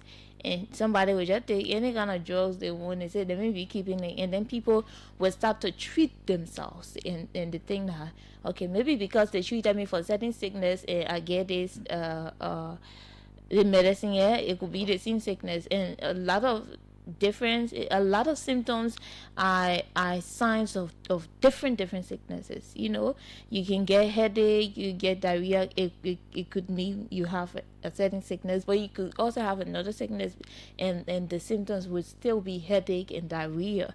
So people will be treating themselves, which is also risky. So I think the best thing to do is to have an infrastructure there, and other people, other nurses who can volunteer their services in the meantime can volunteer to serve the people. There are other health workers who I mean, they have the certificates, they have the degree, the qualification, and they have nothing doing. Trust me, Marka, there are a lot of people with degrees. They have all of the qualifications to do certain jobs, but the jobs are not available, so they're doing different businesses. There are a lot of people who would want to volunteer their services. Maybe the community can work to put whatever they have together, because nobody will be going to the health center. They just go there hanging on it, and they don't have something small, right? So I think I'm seeing a misunderstanding somewhere. yeah, myself, I'm saying the same thing. You saw it? I'm seeing a misunderstanding somewhere.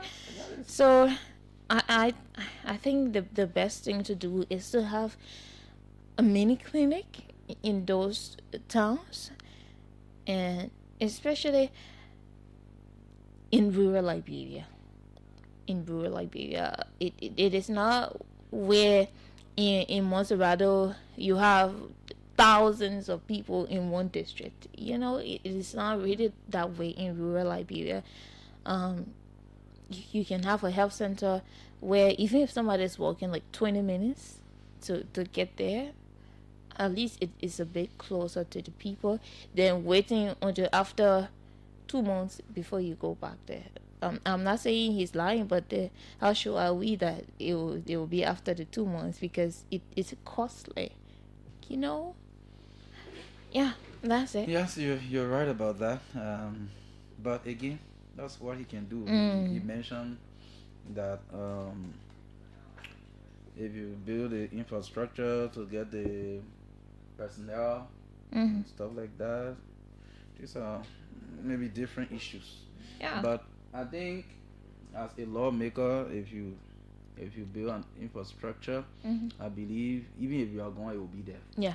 But if you leave office, I know the resources are the issue maybe, but if you leave office, that mobile clinic may not continue. No. Yeah, so at the end of the day, it will just be like, oh yes, when Sina Norma was our representative, Yeah. he used to bring the ambulance here to treat people, but he's not no more. I mean, he's not. If He's not here, and the other representative not coming to treat people. Exactly. So, but that's how much he can do. Oh yeah. So there's a huge misunderstanding about Councillor Gonglo's appearance. I don't know. I saw on his, what did you see? No. I didn't see its speech. Yeah, I mean, it is so different. We had communicated last night about I don't know, but yeah, we are hopeful that he will make it.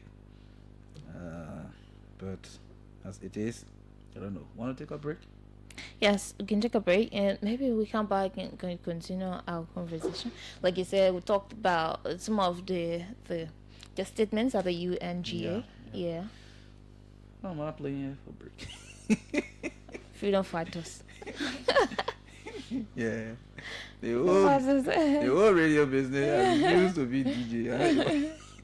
Yeah, we did DJing when we started. Yeah. You did it, I did a little bit of almost everything. Okay, that's good. That's good. One more freedom for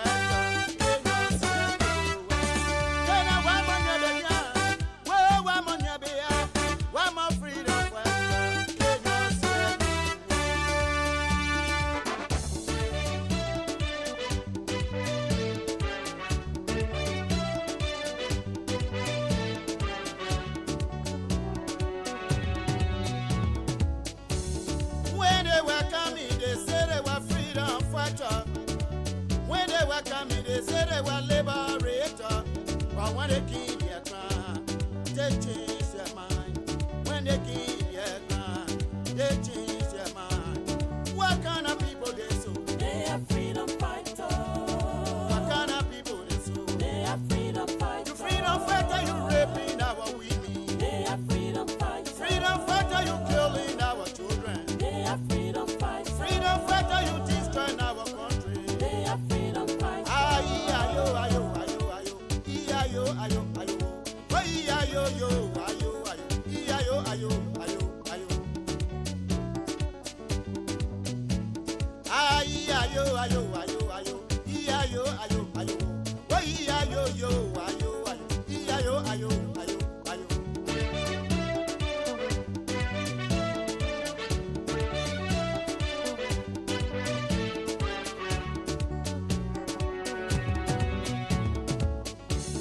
When they were coming,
I'm a freedom fighter. Oh, I'm a freedom fighter. A freedom fighter, they need your job, your wasa.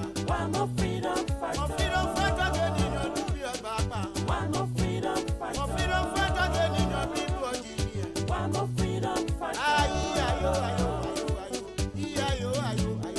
Ayo, ayo, ayo, ayo. Ayo, ayo, ayo.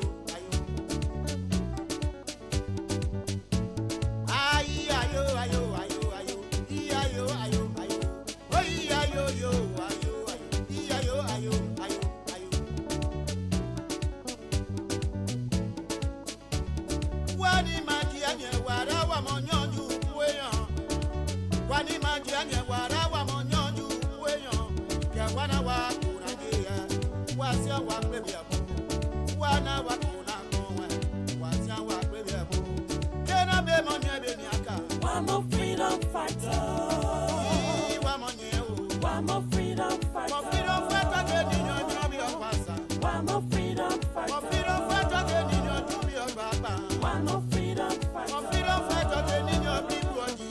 I'm a freedom fighter. Ayo, ayo, ayo, ayo. Ayo, ayo, ayo. Ayo, ayo, ayo, ayo, ayo, ayo.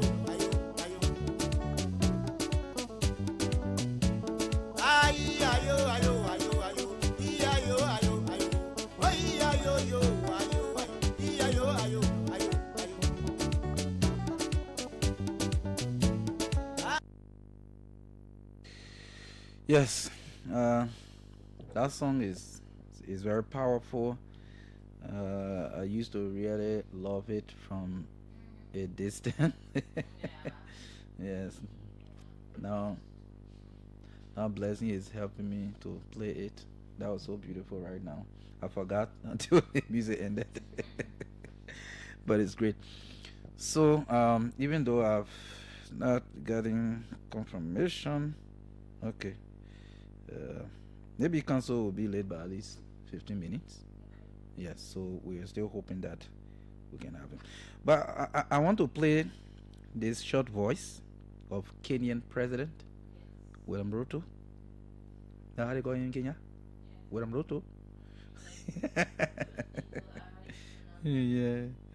Yeah, so he mentioned something very important, and I think I want to play it.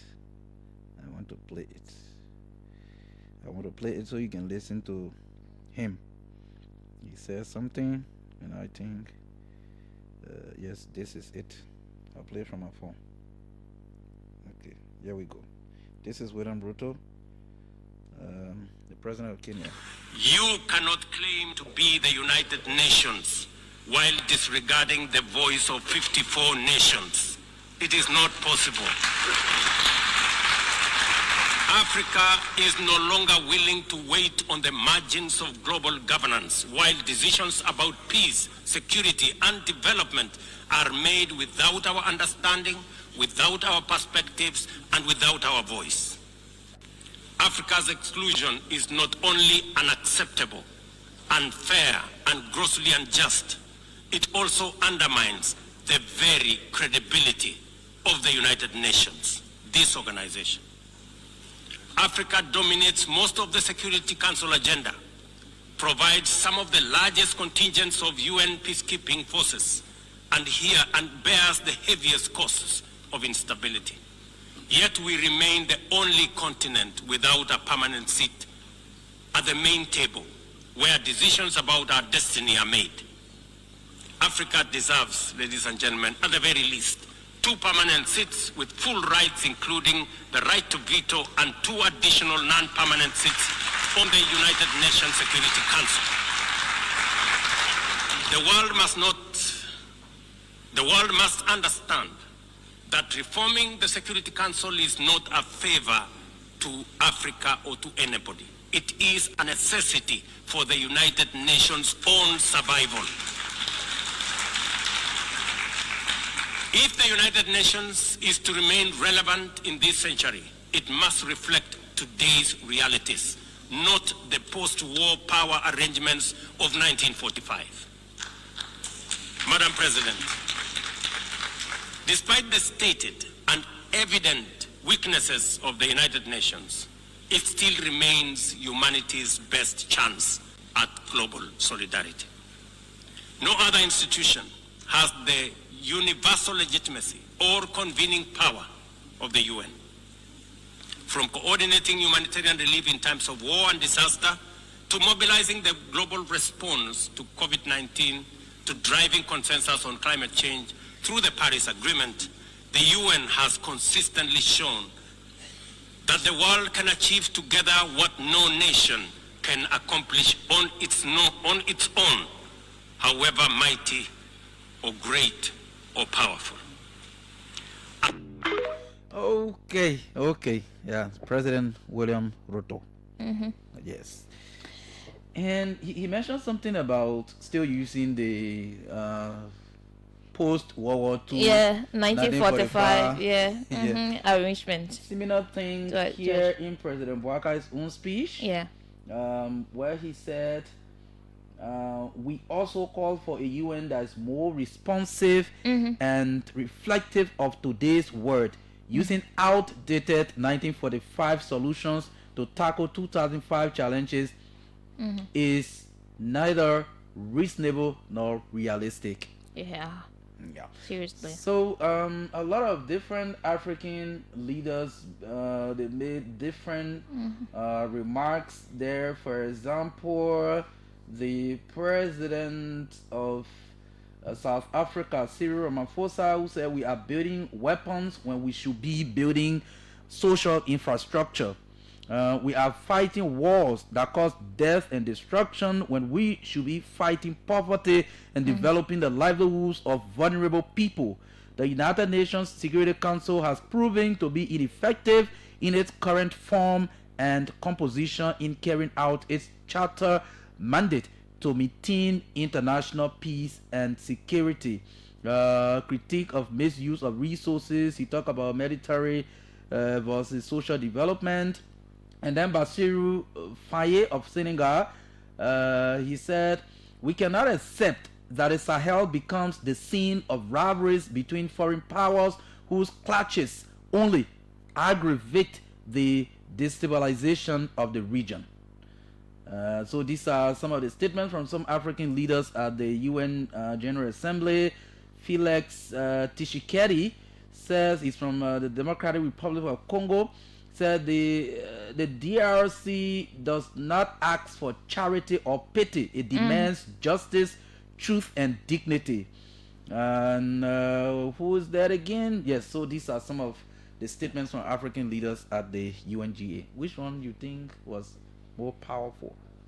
I also watched the statement from Kenya president, and he talked about disregarding 54 nations, and that was strong. And he said decisions are made without Africa. He talked a lot, and one of the things that caught my attention was that he said at the very least, Africa should have 2 permanent seats on the UNGA with 2 rights, including right of veto. Yes.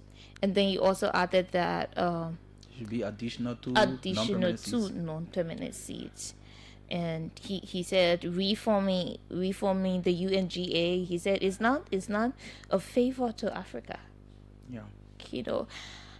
That was strong. But then I think that a lot of African countries, presidents like DR Congo and others, were almost like responding to the address of U.S. President Donald Trump. He talked a lot, and especially when it comes to that address was not easy. He talked a lot, especially when it comes to this issue of climate change. You talk, the man said, whether global warming or global cooling, he said it's a con job. He said that is a con job. And this is, I have his full address in this part on energy. He talked about energy is another area where the United States is now traveling like never before. We are getting rid of the falsely named renewables. By the way, they are joke. They don't work. They are too expensive. And he was speaking of our teleprompter. He said the teleprompter, if it does not work, he does not care. You must speak. And he was even speaking of our teleprompter. And he said they are not strong enough to fire up the planes that you need to make your country great. The wind does not blow. Those big windmills are so pathetic and so bad, so expensive to operate, and they have that was his country. I'm looking for the part where he talked about and he was even blaming China for the president. Europe, on the other hand, has a long way to go. Many countries being on the brink of destruction because of this green energy agenda. And I give a lot of credit to Germany. Germany was being led down a very sick path, both on immigration, by the way, and on energy. They were going green and they were going bankrupt. And the new leadership came in and they went back to where they were with fossil fuel and with nuclear, which is good. It is now safe and you can do it properly. I think he was against this issue of this green energy, this climate change thing, and he was basically talking about fuel. A lot he talked about. The speech is really long. And then another thing he said, if you go into the US illegally, you are going to jail. He said, let me be clear about that. If you enter our country illegally, you are going to jail. So a lot of strong statements from all of these presidents. Some of those presidents, when you listen to them speak, their stance, where they stand when it comes to the country being independent, to their mindset when it comes to independence. They a lot of them spoke against this dependency syndrome because one thing the stress was that one country claiming to be the superpower, and not looking at the general interests of the United Nations, when a lot of them were stressing that together all of these nations can work, to make sure that the problems of the globe are solved. But then one country is claiming that they are the superpower. They are in their own interest and not in the interest of the United Nations, of countries of the United Nations. And a lot of them were speaking against that mindset, and they think that Africa can stand on their own, their countries can do better on their own, with the help and the support of the UN General Assembly of the UN. So a lot of things they said, but a lot of them, right after the statement of US President Donald Trump, a lot of them, their statements became like fire. Like they're responding. I'm not sure some of them were even reading the speech they carried to the UN General Assembly. It was like they're responding directly to the statement. You could see the anger in some of those speeches. It just tells us a lot about we Africa and what our leaders need to be looking at. Why the UN is there, you run to the UN and you work together to solve the problems, but work in your interest, work as much as hard you can to make your country a better place to be, so that this issue of dependency syndrome is not the cause of the day. Because every now and then you're looking for support everywhere, and that's the thing. If your mom, your pa can feed you in the house, every time you're running out to go to other people to give you food or to give you anything, they will talk to you any kind of way, but you'll sit there only because you need the food to eat. Yeah, That's what I so say. Fatu, I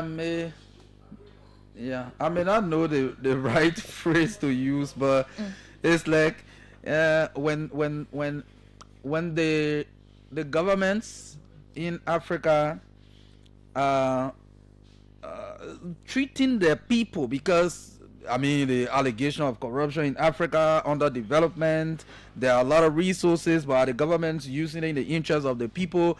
When all of these things are happening, the citizens are crying. Then our leaders go to the UN and cry and say you're treating all the outsiders.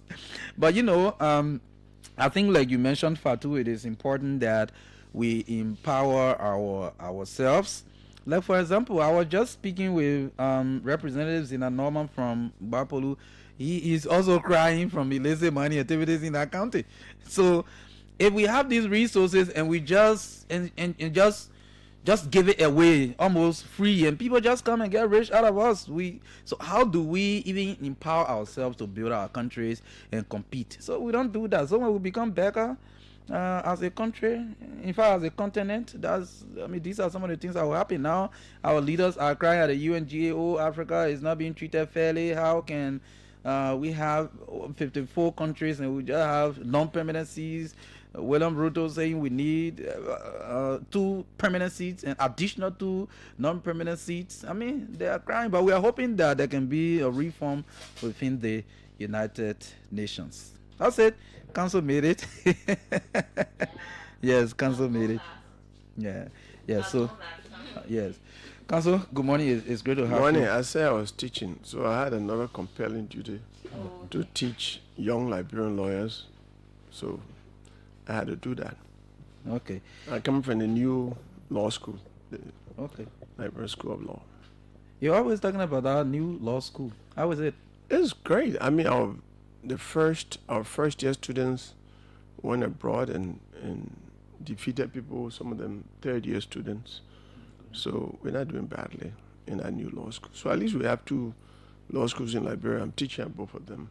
Yeah. Okay. Great. Thank you. Welcome to the show, and thanks for joining us. Even though you have other tight schedules, but you still, Made it. Yes, made it to be here. Yeah. How are you this morning? I'm fine, and good to see you in a new seat, because I used to see you in the other seat. Yes, and there was some kind of miscommunication about the appearance, and I was like, oh, something is... No, I told my man I was coming here, but he got, I think because he got here and didn't see me, he thought I was... I see. Yes, but it's great. A lot of things have been happening, and you've talked about some of them. The one you were really strong about recently has been this allegation on the head of the Deputy Youth and Sports Minister, and you were really vocal about it. I want us to start with that. I'm still vocal on it. I'm really angry personally, because as an actor in the criminal justice system, I was Solicitor General for nearly 4 years. Okay. And I argued rape cases before the Supreme Court. And none of those cases took the kind of time that the case is taking. And rape is a major issue in this country, all over the country. And so to treat one like this is setting a very bad precedent. Way back in 1898, I brought our case before the Supreme Court in the Musa Salman Falah case. In 2007 or thereabout, 2007, 2008. In 1898, Liberian men have been bad ever since. A grown man of stature in the community, one Coleman, raped a 14-year-old girl in 1898. That matter went before the Supreme Court. And what did the Supreme Court say? His defense was, she's making allegation, there is no corroboration. Who saw me? What evidence does she have to back what she's saying? The Supreme Court said the investigation showed that she has scratches and she had torn dresses. And the Supreme Court made a rule. Say the rule of evidence in rape cases is the allegation made, the statement made by the victim, and the scratches and torn dress, whatever is on the person, corroborating evidence is sufficient for you to be convicted. That evidence, that law, that particular case has been relied on by the Supreme Court from 1898 up to present and not been recalled. So DNA is not one of the elements in our rape investigation. All right. So I'm really surprised that the police is setting a different standard when it comes to deputy minister, and they are creating a difficulty for the foot police officers, the ordinary police officers who are the ones that will go and arrest people who are accused of rape. Because the next time they go to West Point, or I like to mention West Point because it's well known, or Buzekora, any of those areas, to arrest a young man for rape, they'll say, where's the DNA result first? Okay. Law must be, the law is the law and must be for everyone. Equally, Article 11C of the Constitution says that everyone is entitled to equal protection. It means equal application of the law, equal benefit of the law. Why are they creating something that is not provided for in the law for him? Look, if today the police come out and say, oh, our evidence shows that the deputy minister was not connected to the rape, nobody in Liberia will believe the police because of the time it's taken. From August 30th to present, almost 1 month. Up to yesterday, I asked whether he was in police custody. And from the police, from here, I'll go check again. They say he was not in police custody. You know, rape, then they say you're not a flight risk. Anyone accused of murder, treason, rape is a potential flight risk because you'll go to jail for life if you are found guilty. So why will you sit, especially when you know that you did the act? So someone put up an argument that in the past this haphazard way of going about the rape investigation and stuff has been the reason why the state even lost some cases, but they believe that there should be proper investigation done, sufficient evidence gathered before people are even arrested and taken to court. What do you say to such argument? You know, when they say time in law is reasonable time, and I think 3 weeks to a month is unreasonable time for that investigation. All that is required of the police is to arrest people based on probable cause. Okay. Improbable cause is the reason for putting people in custody. Proving a case belongs to the trial in court to have somebody. So they're setting a different standard. I teach criminal procedure law. I've been teaching it for nearly 10 years. I even teach at the police academy when they invite me. Many of the senior police officers now were taught by me at the police academy on legal framework for policing. I kept telling them, I always used to tell them, probable cause. Don't arrest anyone without probable cause. Is there a probable cause to arrest the deputy minister? My answer is yes. So the fact that he's not arrested is wrong. Wrong procedure. They're not applying the law. What would that mean in the future? In case it may not be top official or big person in the society, but any other person. So anywhere now, if they come to your community and somebody just suspect that you sitting to you that you somebody say you rape and they want to arrest you, your community will resist even without your support. They say no, where is the DNA? You'll go do the investigation. Where is the DNA result? So they are creating difficulties for the police officers who are out there. Not the big shots. The big shots are in the police station. They're way up there. And I taught some of them even in the law school. You know, one of them is going to law school now. I call him and say, what are you, you're going the wrong way. That's not a criminal procedure that I taught. Yeah? And I've been in the system. I was Solicitor General for nearly 4 years. Look, when my good friend, Senator Roland Khan, was connected or allegedly connected to the Marka massacre where they killed about 20 persons from Marka, and the chief investigator at that time was Sam Sayer. He came to me. He said, oh, SG, we have a problem. I said, what is the problem? We have the other people in the police cell. We got other people, but they told us that A big man is connected. I will say who the big man. They say Senator Roland Kahn. I said nobody is above the law. From this office, you'll go arrest him right now. Oh boy, SG, and you don't think the Ministry of Justice should write the Senate to ask special permission for us to? I said no. The law does not provide for that. The law is the law. And the law is not a law if some people are above it. Everybody is under the law. So, they'll go arrest him. I said, don't enter the section to arrest him. Just wait outside. And they went there to wait outside. When he came from section, they arrested him right there. Some of his colleagues followed him to the police station. But he was arrested. Handcuffed. The end of the suspects. And one day when I went to Temple of Justice while the kids were on, I saw him sitting in the front of the pickup. I said, Mr. Kante, what did you do? Oh, that senator. I said, no. Right now, his name has changed. He's a defendant. And as a co-defendant, the same way you got him put at the back of the pickup, put him at the back of the pickup, handcuff him along with the people at the back of the pickup, so that the Liberian people can see him at the back of the pickup, handcuffed, going to jail. When big people fall under the law, they can make it easier for small people to respect the law, because at the reference they say, I better not engage in this kind of thing. You see that kind of man or the, and so President Talbot actually set the example. In 1978, President Talbot executed a Talbot, William Talbot, who was accused of killing his wife. He was tried in the lower, he was arrested by the police, investigated, tried in the lower court, found guilty, went to the Supreme Court. Supreme Court affirmed the judgment that he was guilty of murder.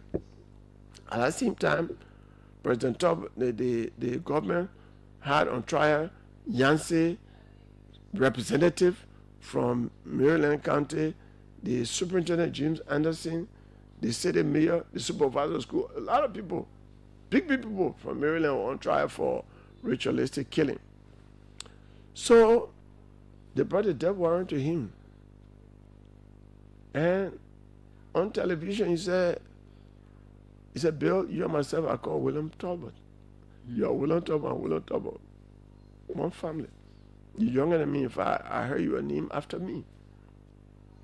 But I took oath to obey, defend, promote, and execute the Constitution and statute laws of Liberia.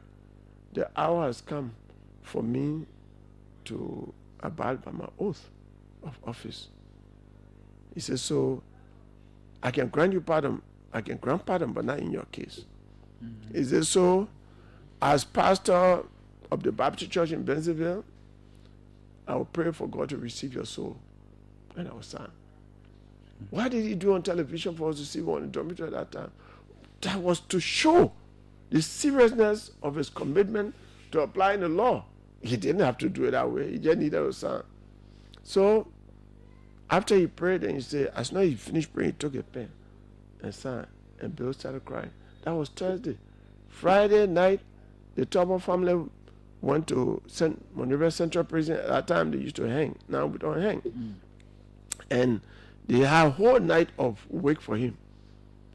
At 5:45, I understand the sheriff came for him and took him on a gallows, put the white cloth around his head, put the noose around his neck, and exactly at 6 o'clock they drew the plank and he was hanging from 6 to 6. But if President Talbot had not set that precedent, if he had not done that, when they found Yancey and Anderson him guilty, it would have been difficult for him to execute them. Because the poor Maryland, in fact, the poor Liberia said, oh, you can't execute Talbot, but you can execute other people. It will not happen. But because he executed a Talbot, when he executed the rest of these 7 people from Maryland, big shots, the country was quiet, nothing happened. That is what happens when you enforce the law properly and you don't make exception, you apply the law equally to everybody. So why you think the McGill case is going the way it is going? I think, I understand he was one of the strong campaigners for the government in power, the party in power. So it's all been political. There's no legal justification And when there's no legal justification, it has to be based on relationship. And that relationship is more political. In fact, I was surprised that he had to take leave. Yeah? Leave of absence. I'm taking leave of absence to give chance for the investigation to go on. Eh? And then I came on the radio and said, but the man should be fired. Because ministers serve at the will and pleasure of the president, and you have to keep yourself above certain perceptions. You know, just the fact. And his position, his case is just so bad. He was deputy minister for youth development. Mm-hmm. In my view, he became a deputy minister for youth destruction. Yeah? Youth destruction? Youth destruction. Not development, that destruction. Because instead to but be... it has not been proven that he did that. Well, it is alleged that for whatever he did is towards youth destruction. He should not be associated with anything like that. And look, from my experience as a prosecutor, as Solicitor General, there were cases where mature women would be accused of lying. The police would say, oh, the person sat in the car and said, oh, the man owed me. I did not come across any case of a little girl lying on a big man. Okay. As young as 5 years old, testifying in court. And it would say that man put his tutu in Matata. There was one case in Bon County like that. Big man sitting in court, they thought the little girl would be afraid to get and they can say that. Yes. And when the jury went in the room of deliberation, they didn't even take 5 minutes because that testimony was so powerful. Young children don't lie on being raped. So in a minute or two, where do you stand now on this matter? I am calling upon the police to have this man arrested and put in jail like they do to everybody else. The credibility of the police stands on this. You know, if they are not able to do this, and rape is a major case in this country in terms of the frequency of rape all over the country. It's just that not all the information comes there. But when an information like this comes, you know, when a big man, like I was saying, is prosecuted, a lot of young unknown people get scared because they know that the law is strong. The fact that it can be applied against a big person. So I'm calling upon the police today to have that man behind the bars. Because, you know, I asked doctors, they say it takes 90 minutes to get DNA result. But right now, there's no facility for doing DNA in Liberia even. So they take the specimen and send it to Ghana or to the United States or somewhere else. But even there, before they send it back, especially where, like I said, the standard in the Coma versus RL case, and where the girl has not changed, she still maintains that it is this man that sexually abused me, not one time. You know? So that's it. I call it selective justice, and it undermines justice and undermines the error in the arrest agenda, which is rule of law. Okay. Well, you raised concern about this recent issue at AML. There's this back and forth with some lawmakers. One of our senators from the county, Senator Yantoine from the county, has been raising issues. We saw a team of senators who said they were from a joint committee who have gone to do an assessment, but there have been this back and forth press conference. Senator Numeni Batikwa spoke about it, and other senators have been talking about it. Sir Joseph spoke on Radio Kekema in Ganta and all of that. Are you concerned about this? You know, you don't politicize contract. Contracts have terms. And I strongly believe that what Senator Yantoine is saying is this company is not abiding by the terms of the contract and wants an extension. Let's review and find out whether it has been abiding by the terms of the contract. Simple. It shouldn't be a debatable issue. It's a yes or no answer. Has it been abiding by the contract, because for you to extend, you have to show that you have met your obligations under the contract, the first contract you signed. Now, when I was on the contracting team, the review team, and we should have gone 3 times in New York. When I went the first time, I strongly believe, because I gave Mr. Singh, who was representing Middle East, a hard time. I was asking tough questions, put him on the ground, tell you got it. He said, but then we'll leave Liberia. I said, leave. The iron will still be there. Some members of my team were like, oh, you can't talk like that. They think it's from your country, the people get job there and all of that. When we came back here, after I was betrayed by some members of the team, because when we came back here, Senator Adolfo Dolo, he's still alive, came to my office. He said, oh, my papa, the people say, you're the stumbling block. Oh. I said, how will I be the stumbling block? I'm just that depletable resource. When they dig that iron out of the ground, it's gone forever. They're not tree that you can plant. So I am talking for the interest of the Liberian people, that we must get the best out of it. See, bombing holes there.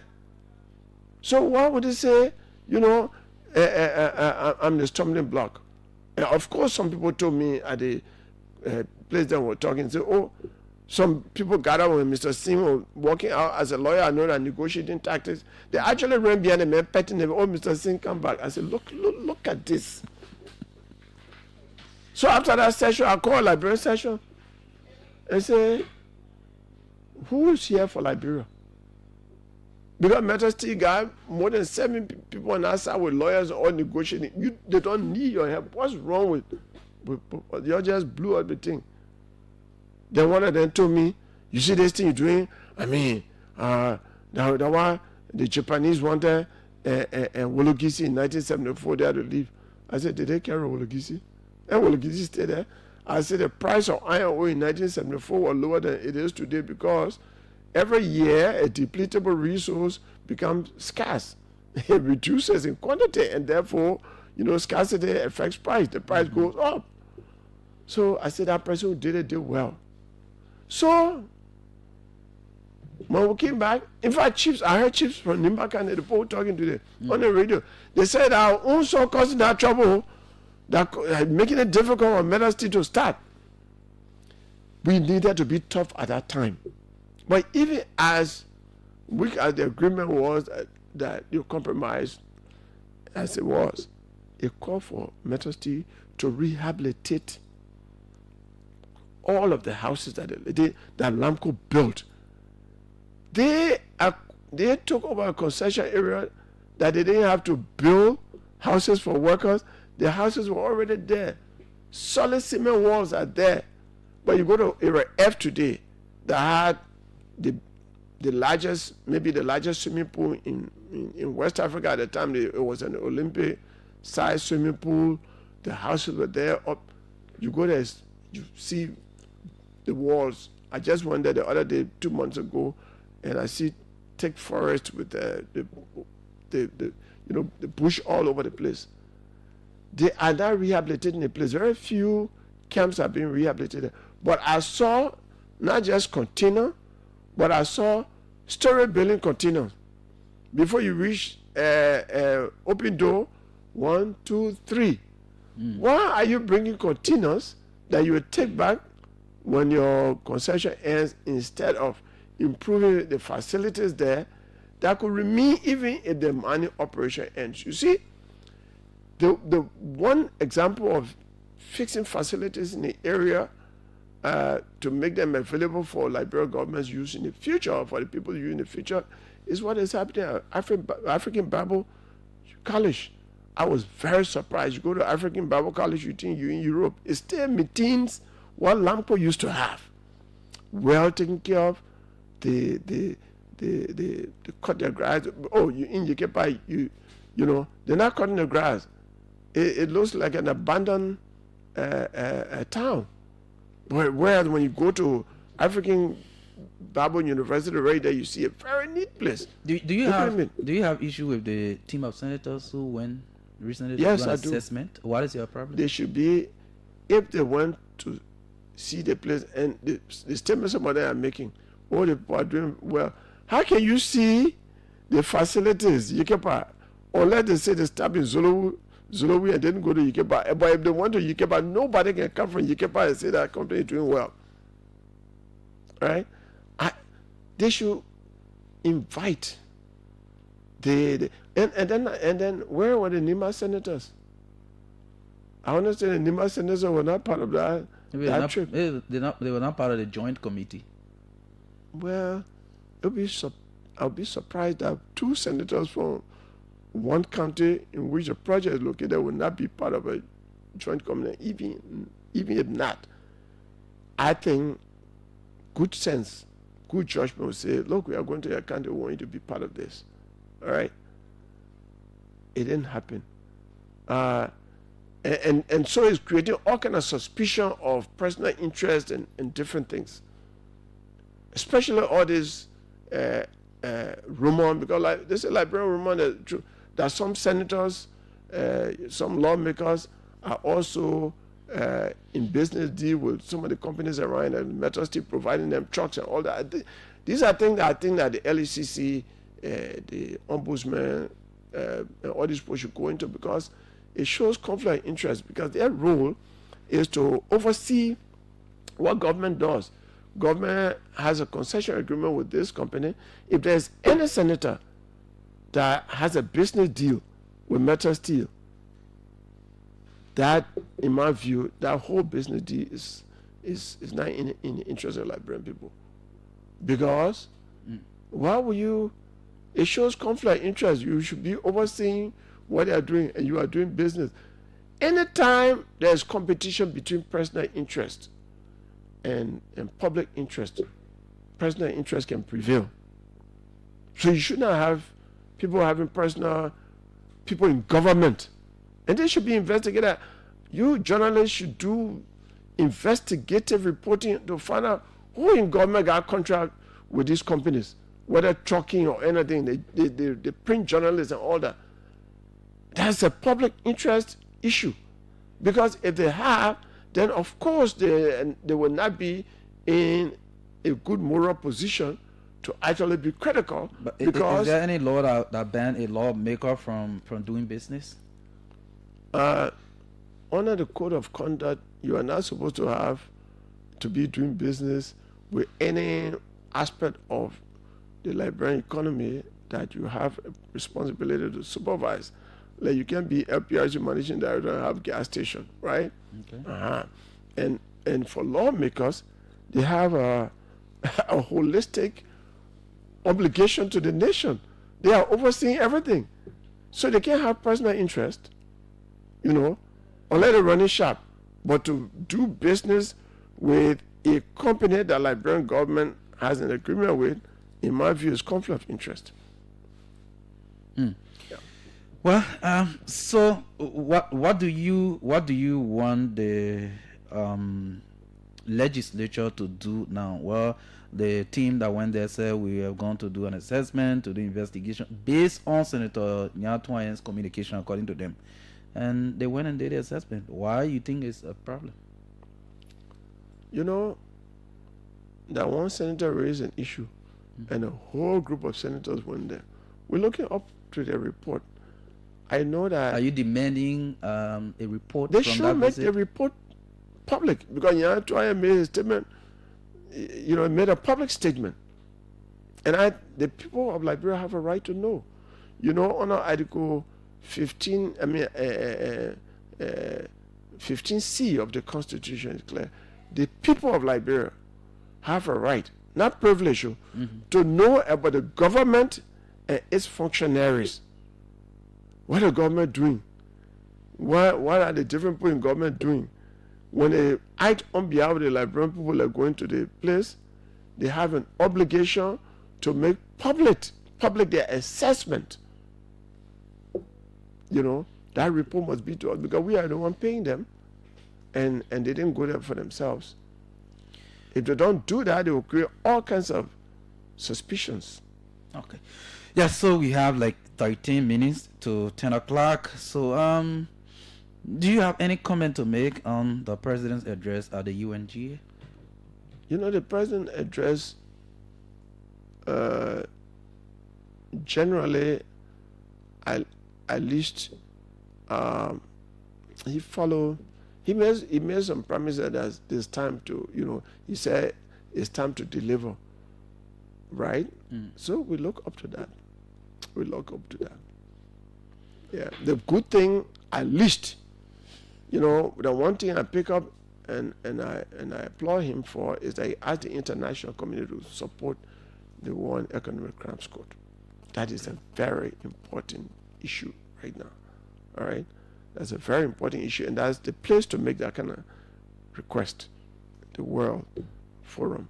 So it was a very good thing. In fact, I was discussing yesterday with the Executive Secretary of the War on Economic Crimes Secretariat, and we're both saying this is something to applaud. The President did well to bring this issue up because we don't have a lot of money to take care of this situation, and we need the world's support, moral, political, and financial support. So he did well by raising that issue. Council, just in 1.5 minutes, your county, Nimba, there's been this, people think it's a brewing political rivalry. The Senator Koga has been back and forth with the Vice President, claiming that he's been marginalized in the county as a senator, and he believed there should be, equal participation in the political activities in the county. This thing has been going back and forth. We understand there was even a meeting with some chiefs from the county. How much have you said about that? We haven't heard. No, I haven't said anything, but I really refrain talking about. Say something about that. I refrain talking about Why? Nimba County. All I say is, why you refrain the good talking thing about is, Nimba County? the only thing I would say, don't you take callers to chap each other. But the late Joe Moba used to say, joy is better than war. So people are putting their points of view. That's what happens in democracy. Democracy cannot be vibrant without disagreement. Okay. So it's good that they are talking. They must not go down to being physical. But let them keep talking. It's all right. At least they're not hiding their feelings. They're expressing their feelings. That's good for democracy. It's something that should be applauded. They're talking, right? Okay. Let them do their work, but talking is good. Different points of view. Okay, Councillor Tiawan Sei Gonglo is here with us this morning. We will take some calls on the two key issues we talk about. Before you go further, got a general topic. I still have this campaign I'm making for President Marka to cut off graduation fees. Why do I say so? People are asking me now for graduation fees, then some people are asking for school fees. I prefer helping with school fees.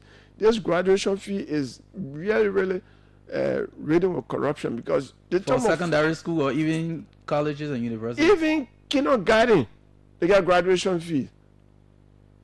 $75, some more. Elementary school, every stage of graduation has graduation fee. It's new. It's creating so much burden for the country, and our constitution says that the government librarian must make it easy for all the children. It's an obligation to educate Liberian children. That's a bottleneck. And the president has been issuing an executive order. I strongly believe one executive order from the president, no graduation fees. Because they have big tuitions from the private schools. Whatever you want is in the tuition, but the fee that if they put a $450 or $550 in the tuition, it will make their schools, difficult. A lot of people will not go to their school. So it's not fair. They let you pay low tuition at the end of the period the child is in the school graduation. They don't discuss it with the PTA. They just come $450. It is, and then they don't give even a bag of water to the graduates on graduation day or to the parents. I think it's not. President Marka didn't pay graduation fee. I didn't pay. None of my brothers and sisters pay graduation fee. No. Okay. It's a new thing.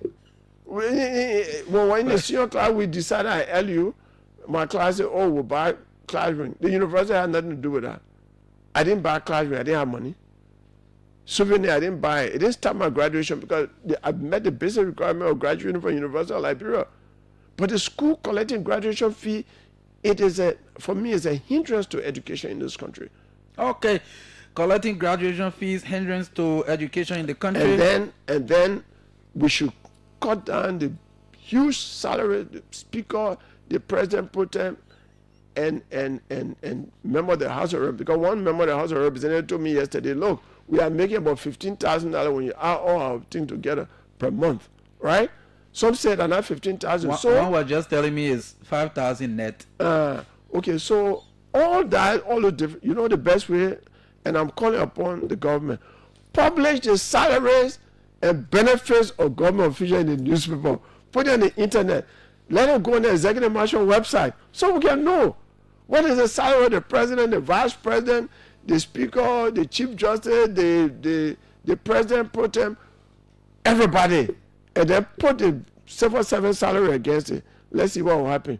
Because there are some people whose salary will take a civil servant 8 to 9 years to make 1 month's salary of, which is, that kind of disparity doesn't make sense. Okay, yes, the cost will be very few, so you can just speak straight to the point about at least just 30-40 seconds, because we're almost out of time. You know, sharp 10 o'clock is another program here. So call 0777 995 995. I'm seeing this one going off. 0777 700 995 995 0555 995 995. Alternative number because of this. Let me see. Good morning. Good morning. Good morning. Good morning. Thank you. Yes, I'm Anthony Robert Pine, and let me say good morning to Professor Gonglo. He was my professor at the law school. Thank you. So I disagree with Professor Gonglo on a couple of points. One, alleging rape does not automatically amount to probable cause for police to arrest. One thing the police must first do in rape cases is to first put the accused on the scene of the crime. So if somebody alleged rape, the police must first establish that the time and venue of which that rape was committed, the accused should be put on the scene of the crime. That's one. Number two, the police must also endeavor to connect the victim with the accused. In the instant case where the police find it difficult to put the accused on the scene of the crime, the police must now endeavor to connect the victim with the accused through other communication and so forth. If that does not also happen, then the police can move what we call character evidence, because character evidence in sexual offense cases may lie in what they may mention before in sexual offense cases. The police can go for that. If that also does not happen, the police can also move into what we call DNA testing. Now, in this instant case, I'm hearing that the day and time in which the victim is alleging that she was raped, the accused was saying, I was not around, so the accused has an alibi. So the police have not been able to put that accused on the scene of the crime. The police also checking call logs to establish whether this accused can be connected with this victim through communication. My understanding also that now also happening. The police also going into character evidence, whether the man have been involved into rape cases before, or whether he have been involved into sexual offense cases before. The police also doing that. Now they move now to DNA testing to establish, because DNA testing, there are two things they must go for. Because rape is not just by using penis to penetrate. You can also use object, or you can also use any part of your body to penetrate to cause rape. So you go for DNA testing. You must, let me just conclude this point, Chief. When you go for DNA, the police go for DNA testing. They're not just testing for cement, they're all testing for scratching, because the likelihood that if he didn't use his penis to penetrate, he may also use his finger for penetration. All right, so, Chief, thank you. The time, yes. Called for arrest. All right, thank you. Good morning. Yeah, good morning. Good morning, go ahead. Thank you, and I'm definitely looking down to let me say. You're sounding too low. I can't hear that, man. Yeah, you're sounding too low. Let me take this one. Good morning. Hello. Good morning. Oh, I'm not also getting this person. Let me take this one. Good morning. You're live on the show. Good morning. Good morning, Marka David. My name is Darren Kuvina, and I call from Morovia. Okay. Marka, I want the councillor to please clarify. Like, we know that rape cases are non-bailable. So when is it not bailable? Is it at the police or at the court? Please, Councilor, please clarify. Thank you. All right, so I'm sorry we can't take more calls because we are almost out of time. So let's just go to council and respond to the Okay, so look, callers. Because rape is non-bailable, when the police arrest you, you have to be in a police custody. Once the police has probable cause to arrest you, police will take you and put you in custody. And then when the police charges you and send you to court, you are in a system, and the police can even get additional, evidence. I told a teacher in the police academy one time, I say, when the case is on at the magisterial level, it hasn't even gone to grand jury, you can still get more evidence, because when it goes to the grand jury will do thorough examination to determine whether or not the person should be indicted. And that is why sometimes you can be free after preliminary examination up to preliminary examination is not available in rape cases at the magisterial court. But yes, for non-billable cases, and the reason why they say non-billable is because of the chance of escape. The first non-billable cases we had before rape was added were treason, murder, and things like that. So, but treason, murder, and statutory rape have the same risk of escape, because both of them call for maximum penalty of life imprisonment. All three of them. So, people are looking for excuses that they don't make for people in West Point or Logan Town or any poor person, any unknown person.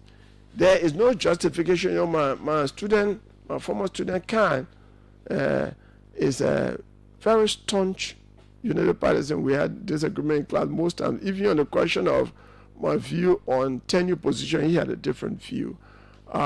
And he's trying to make excuse for one of his colleague partisans. That's all right to do it, but that does not mean that we should circumvent the law. A country of law must follow the law procedure in every case, not in some cases. Go read Kamara versus RL.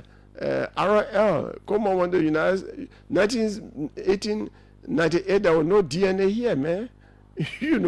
So you find all kinds of circumstances. In Kamara versus Republic, they said once the lady say you raped me, and they are corroborating evidence like the scratch on the woman's skin, the torn dress. In this case, and that time they were not even doing medical tests, they've gone and done tests to show that the police said, yes, we can establish that she was raped. And she said, he raped me, he should be behind the bars. They're trying to do the defense, the police is trying to do the defense work, which it shouldn't do. Well, Council, thank you. It's a minute past 10. Thanks for coming. Yes, Councillor Tiawan Gonglo with us this morning on the OK Morning Rush. Thanks to all of you who joined us about following OK TV and also by radio across the country and other institutions who relayed the program. Thanks for joining us, being here with Fatu, Kamara, and our producer, Blessing Rejoice, Nimle. Been doing a wonderful work here. It's been wonderful. Thanks for joining. We'll be here tomorrow morning again with another edition of the show. Have yourself a wonderful time. Bye-bye.